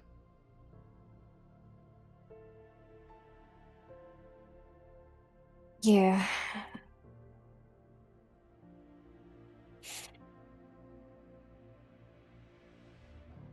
All right. They'll hold out their left hand. This time, instead of the normal ring from Talia, it's a ring of colorful flowers made out of tiny beads. No, hold out their hand for a shake. I think you got yourself a deal. Excellent. He takes your hand, giving it a shake. I'll stop making preparations, arrangements for your family to be transported safely. and unharmed, I assure you. And once I have them settled, I'll let you know where they are. Thank you. You are a star. But in this life, in this world, it's a very competitive position to be in. And there will be those who seek to take away your glow.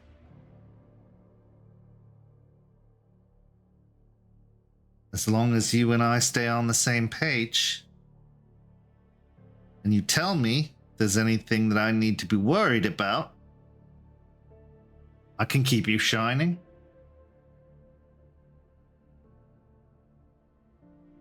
If that's what you want, of course.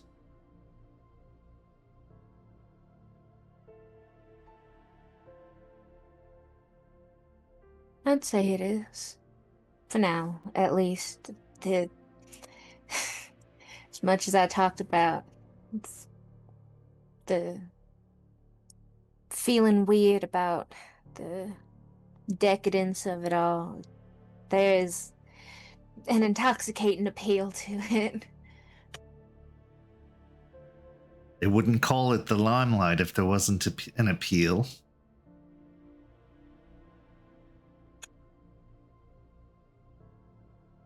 And speaking of things that might be a problem, well, not so much a problem anymore, but Talia's sniffing around again. Of course she is. It was only a matter of time. How are you feeling about the whole matter? Calm. I was nervous at first and rightfully scared. The pull was strong, but I don't feel it anymore. Is that right? Well, good. It looks good on you. Like I said, you seem lighter. You seem unburdened. As for Talia, I wouldn't worry too terribly about her. As long as you stay here, stay safe, I'll make sure she doesn't get her claws in you again.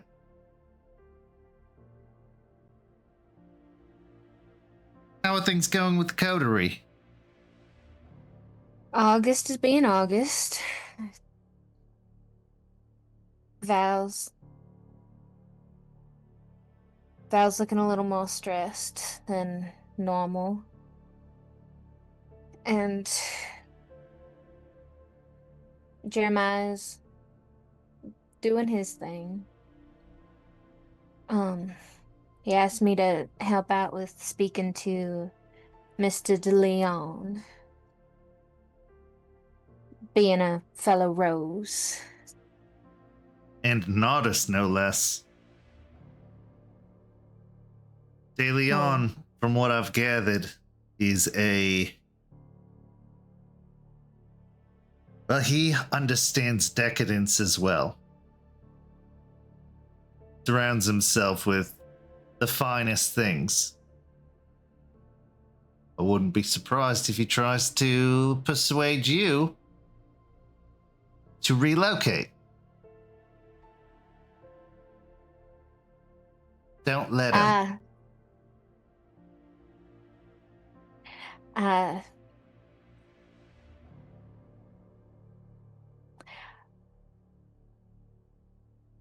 won't let him, but hopefully we can try to sway him our way. Well, you have great many tools at your disposal, as does Jeremiah. Use them effectively, and maybe we'll get a friendship out of the deal.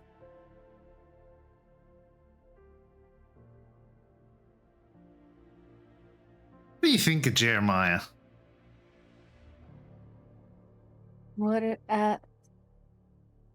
He's ambitious. Definitely goes about it very different way than I've seen August try to do. He's real nice. Good shot. And has helped me get a little bit better with my aim.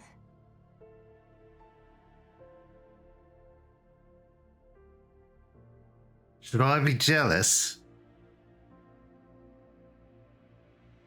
There's a smile you have when you talk about Jeremiah that you don't have with any of the others. Damn, I'm easy to read. I've made a profession of it.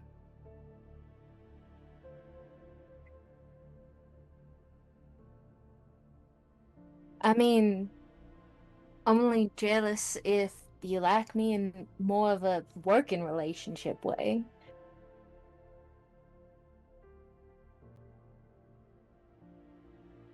If it makes you as happy as you seem to be, I would never want to stand in the way of something like that.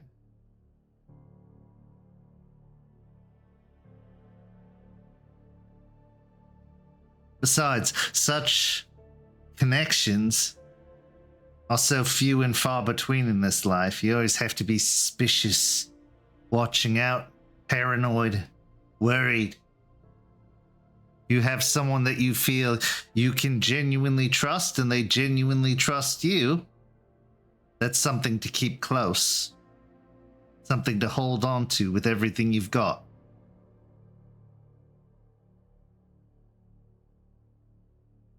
Until it no longer makes you happy, at least.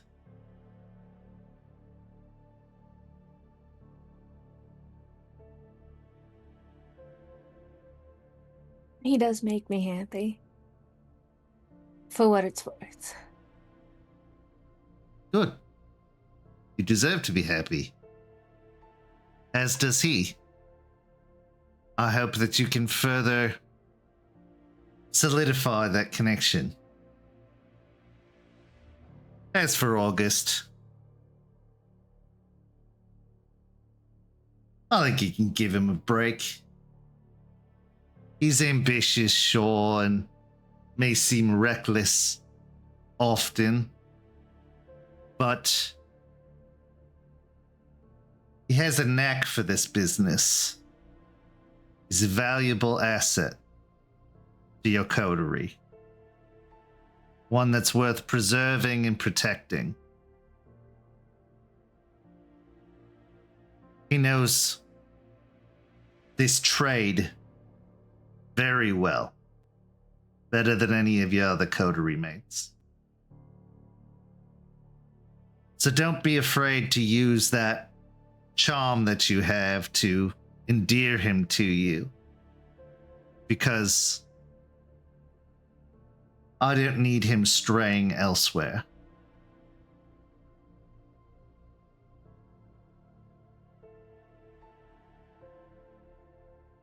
You said that Valentina was looking frustrated. Why do you think that is? I don't know. I think partially is part of it is me being an extra body in the bar when there wasn't before. The logistics of having another person just adds to everything else. Especially another one that might just grab you and drink you dry if they have the urge. Yeah.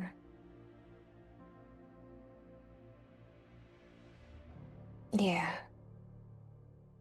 Maybe I should come back. My door is always open to you.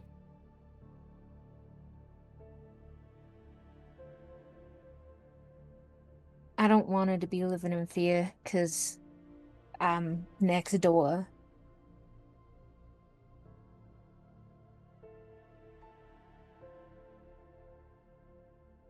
I have a job for you.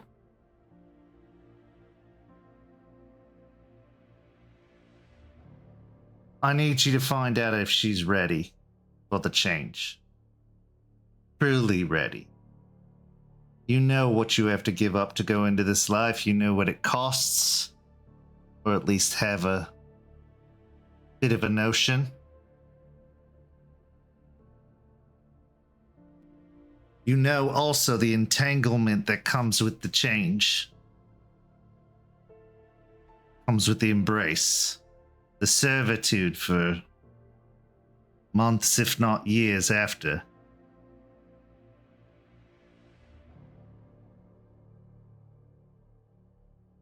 I want to ensure that the transition for her is as seamless and unproblematic as possible.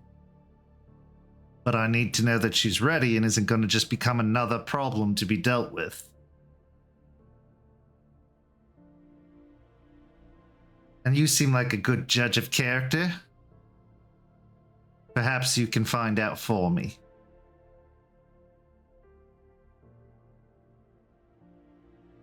I will. Now, this is very important. I don't want her knowing I'm asking.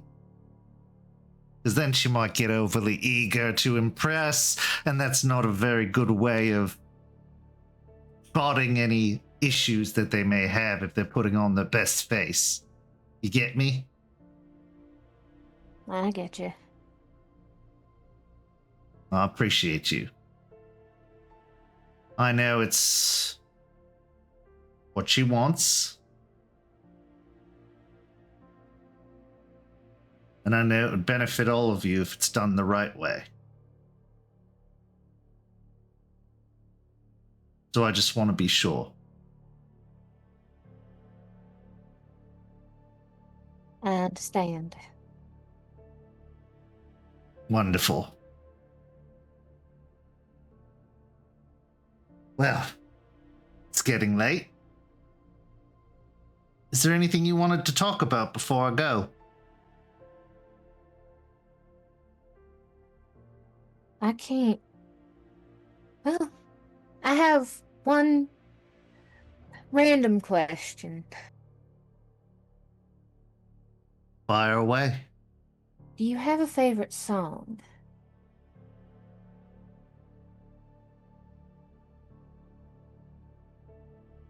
Favorite song?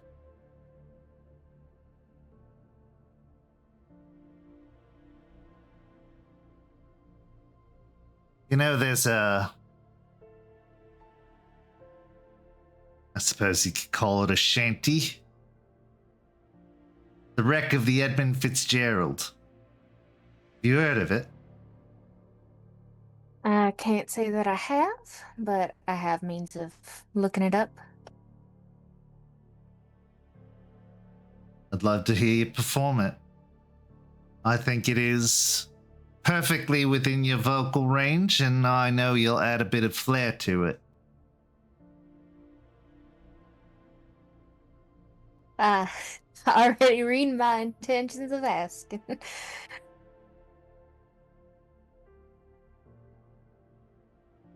Well, good. As I said, I'll start making arrangements for your family, and you can do me that favor of checking in on Valentina. I'll be very grateful. Of course, and I'll be moving back within the week. Likely after I check in with Val. I'll make sure the linens are changed and everything is ready for your arrival. Besides, I think decadence will suit you nicely.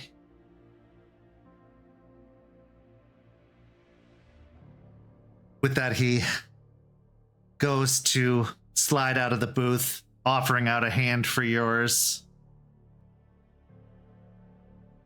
Beau will take his hand and stand up. He'll lean over and kiss the top of your hand. I'll see you soon, all right? Stay safe. I'll see you soon. and I'll stay as safe as I can be. With that, he turns and heads out of the bar, Doberman falling in behind like any good guard dog does. What is Beau feeling now? There's an excitement. They haven't seen their family in so long, and the thought of them being so close is something that they never thought they would have ever again. Not after the accident. The incident when they lost control. There's also a nagging in the back of their mind of what this deal really means. But they quell that nagging for now and focus on this moment. Their family close, what they'd say to them after so long.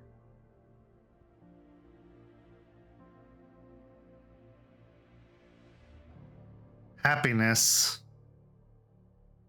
like connections, like loyalty, is a commodity as well for the Kindred. Because the older get, the more the luster, the shine wears off. That downward spiral, that descent, that loss of humanity, it's inevitable for Kindred, especially. So when an opportunity presents itself to grasp what's left of it, can often mean making a deal we may or may not live to regret.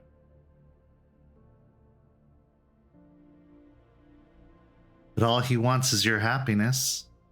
So how bad could it really be?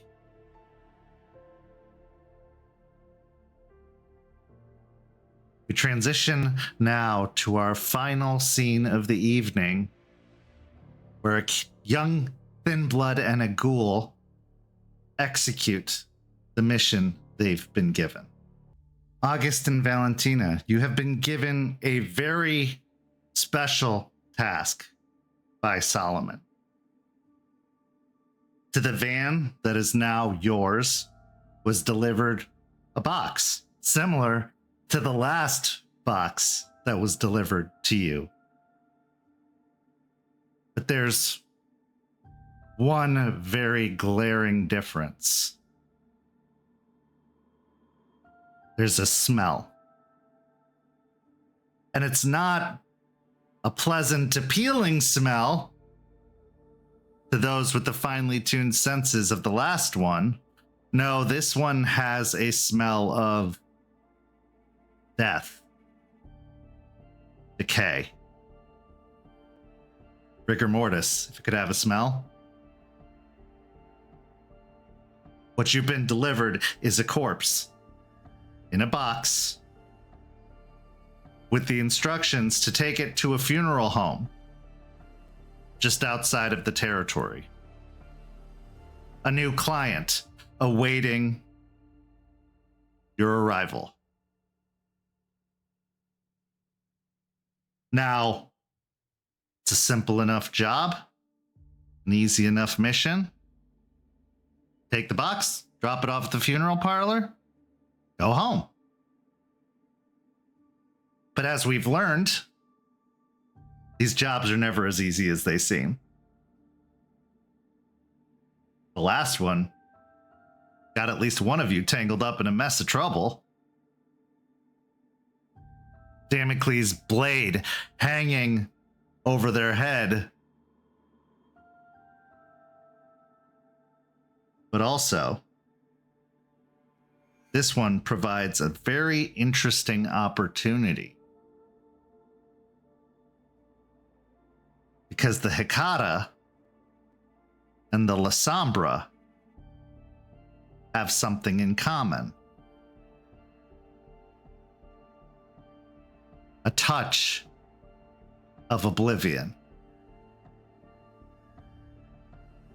So, you've taken the van, you've driven to the address, and you find a very quaint funeral home.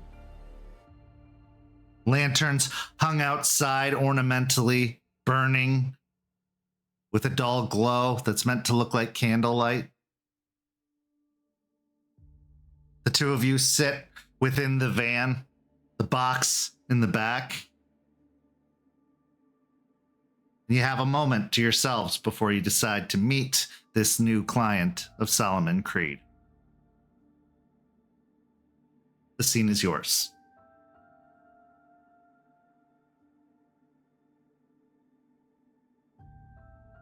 Was there a reason why it's just us two?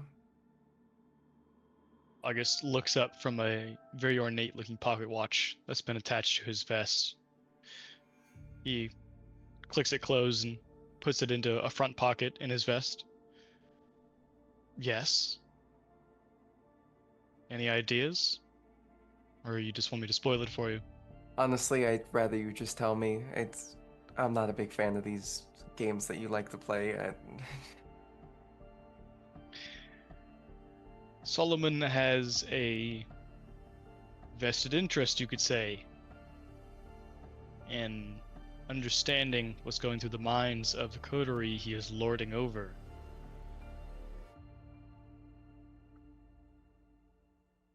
So it's a test? It's a test, it's a business deal, all of the above. All right, well,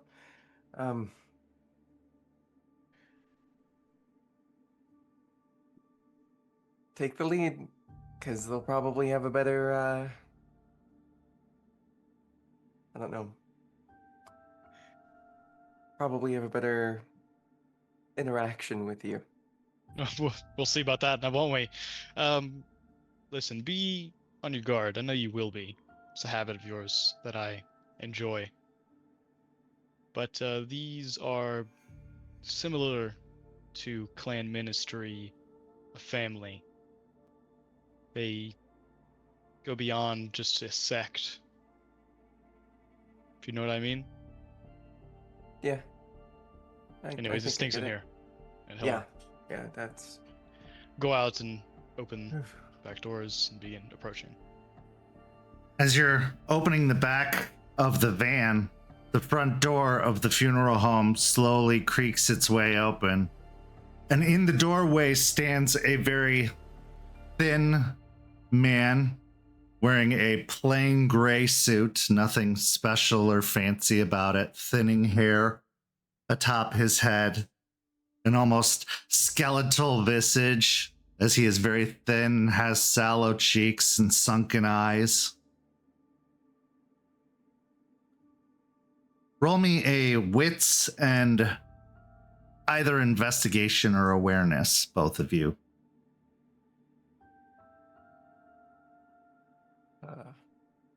Which one are you gonna do? I'll do awareness. Okay.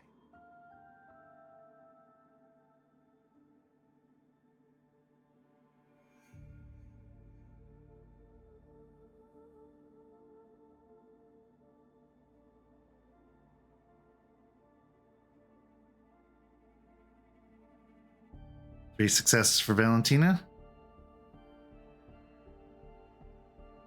It's one success. One success for August. August, you are pretty laser focused on this mission. You know there's a present waiting for you, however ominous that sounds, from Solomon on successful completion of this mission. So you are on task.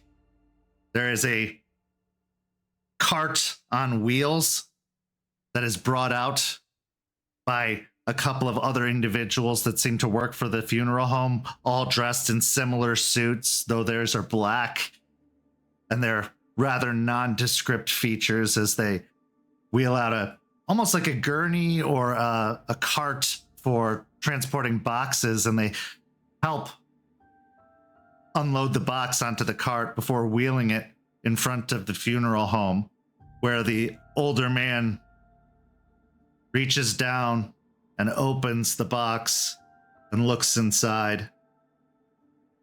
He then gives a slow nod and closes it and looks to both of you. I assume everything is to your liking? It is. I was told. He reaches into his pocket, and at this point, Valentina, you catch a small detail, which is a handkerchief or a pocket square that's sticking out of his breast pocket. But what catches your eye isn't the pocket square itself, but the embroidery on the pocket square. A very stylized V with a little bit of almost Victorian flair to the box that surrounds it and to the embroidery itself.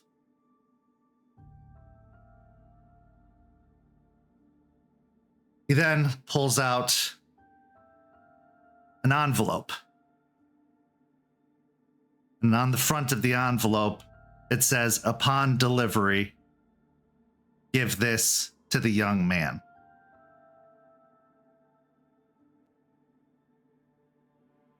He holds out the envelope to you.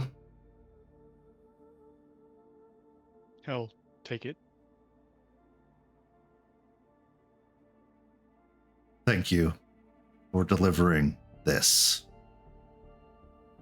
I suspect it won't be the last time, but you have my gratitude. And the two assistants in the dark-colored suits wheel the box into the funeral home.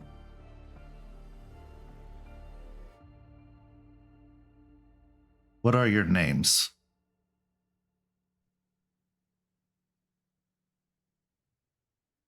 You may call me Augustus. He nods slowly. And you? Valentina?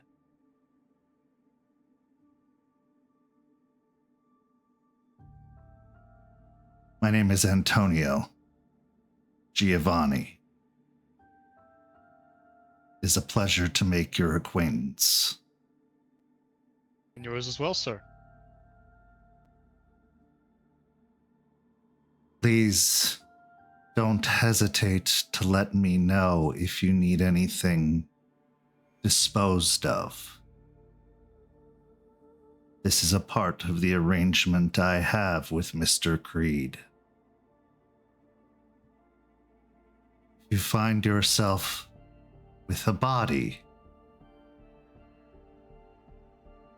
I'll be happy to see it dealt with. Most generous offer. I'll be sure to pass it along. The services are paid for with continued delivery.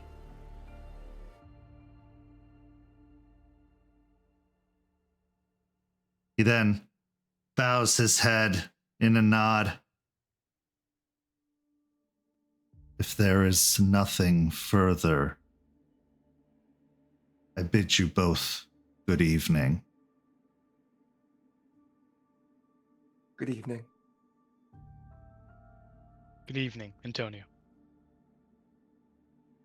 He turns and walks in an almost funeral procession up the walk and into the building once more, the heavy wooden door almost creaking slowly as it closes behind him, thudding as it connects with the other door, leaving the two of you in the parking lot. Mission's done. In August, you have an envelope. We should leave immediately. I agree. He- Val, Hurriedly moves to the passenger side door. As As you hop in and start driving away, the funeral home falling into the distance of the rearview mirror. Is there anything you wish to say to each other, or is that it? He will begin opening the letter and reading it as they drive away. What you open isn't a letter, but a page of yellowed manuscript. It looks like it's been folded very, very carefully. Because if mishandled, it looks like it would almost deteriorate in your hands. There's a tear along the edge as if it's been removed from a book or a tome.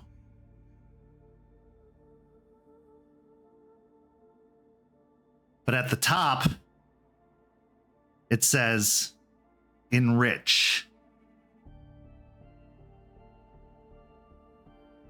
And what follows are the instructions for a rite.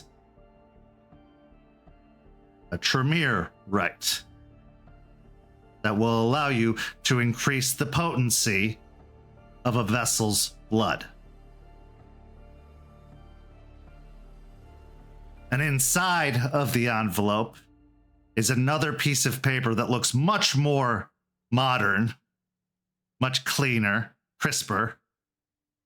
And it's just a single slip that says, this should be good for business and make you far more useful. Signed, Solomon.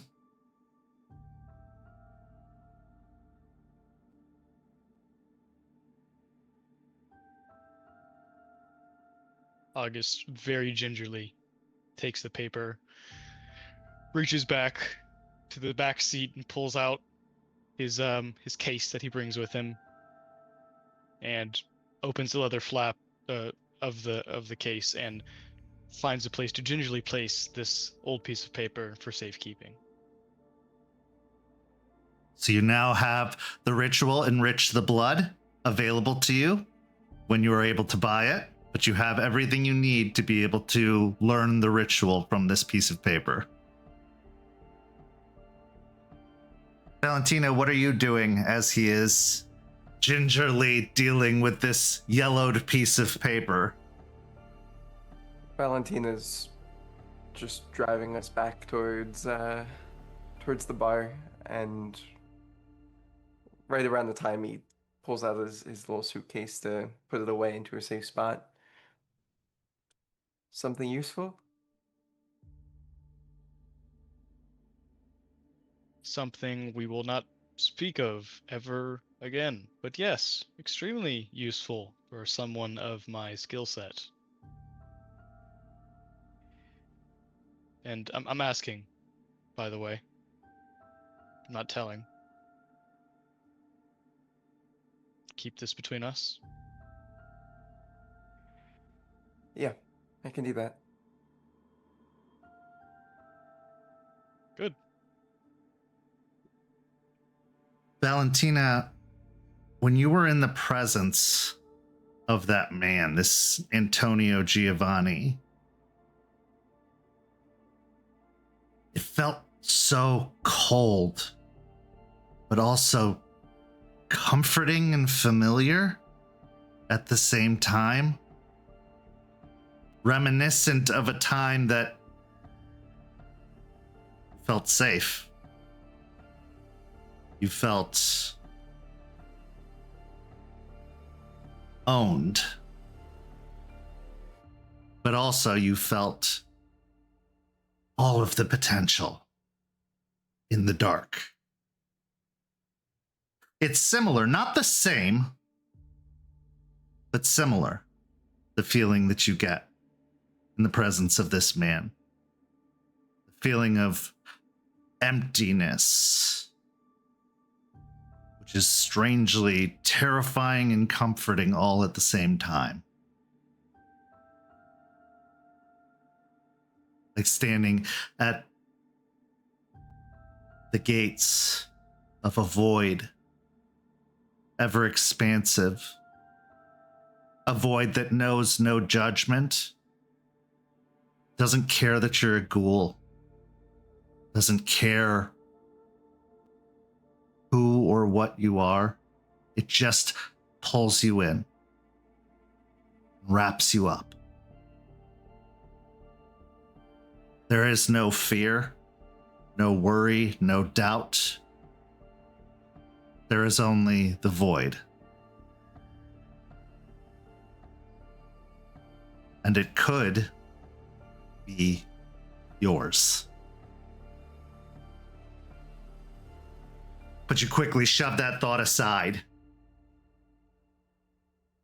because this is the second time in as many days that temptation has been right in front of you, tickling at your throat.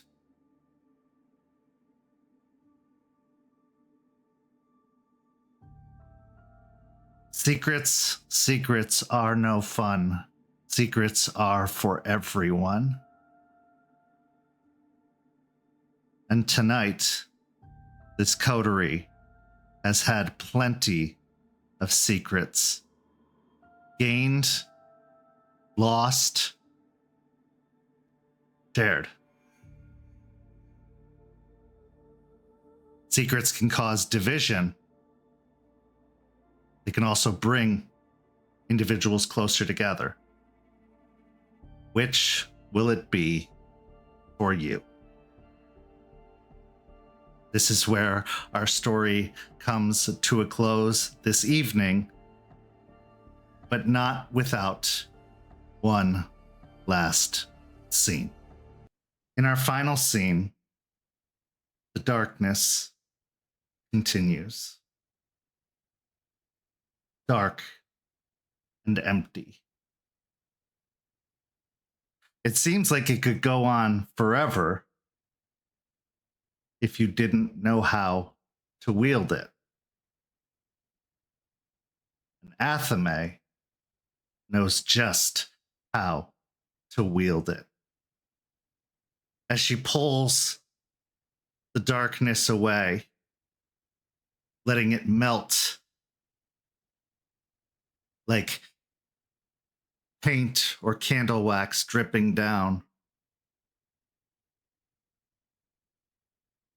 And as she pulls it back, it reveals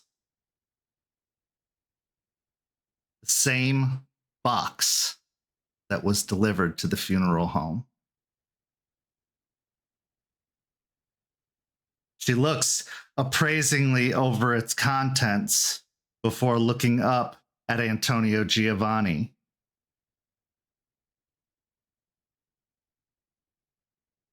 Very good work, Mr. Giovanni.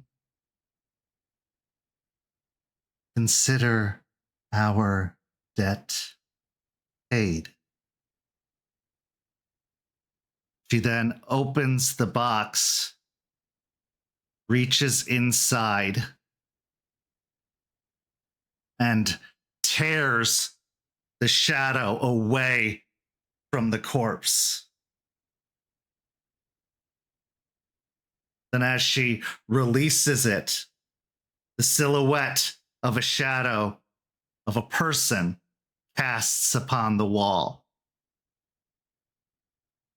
She looks to the shadow and says, "Follow her, watch her, bring her to me." And then with a whisk of her hand, the shadow darts underneath the doorway and out into the night, to be unobserved and unseen.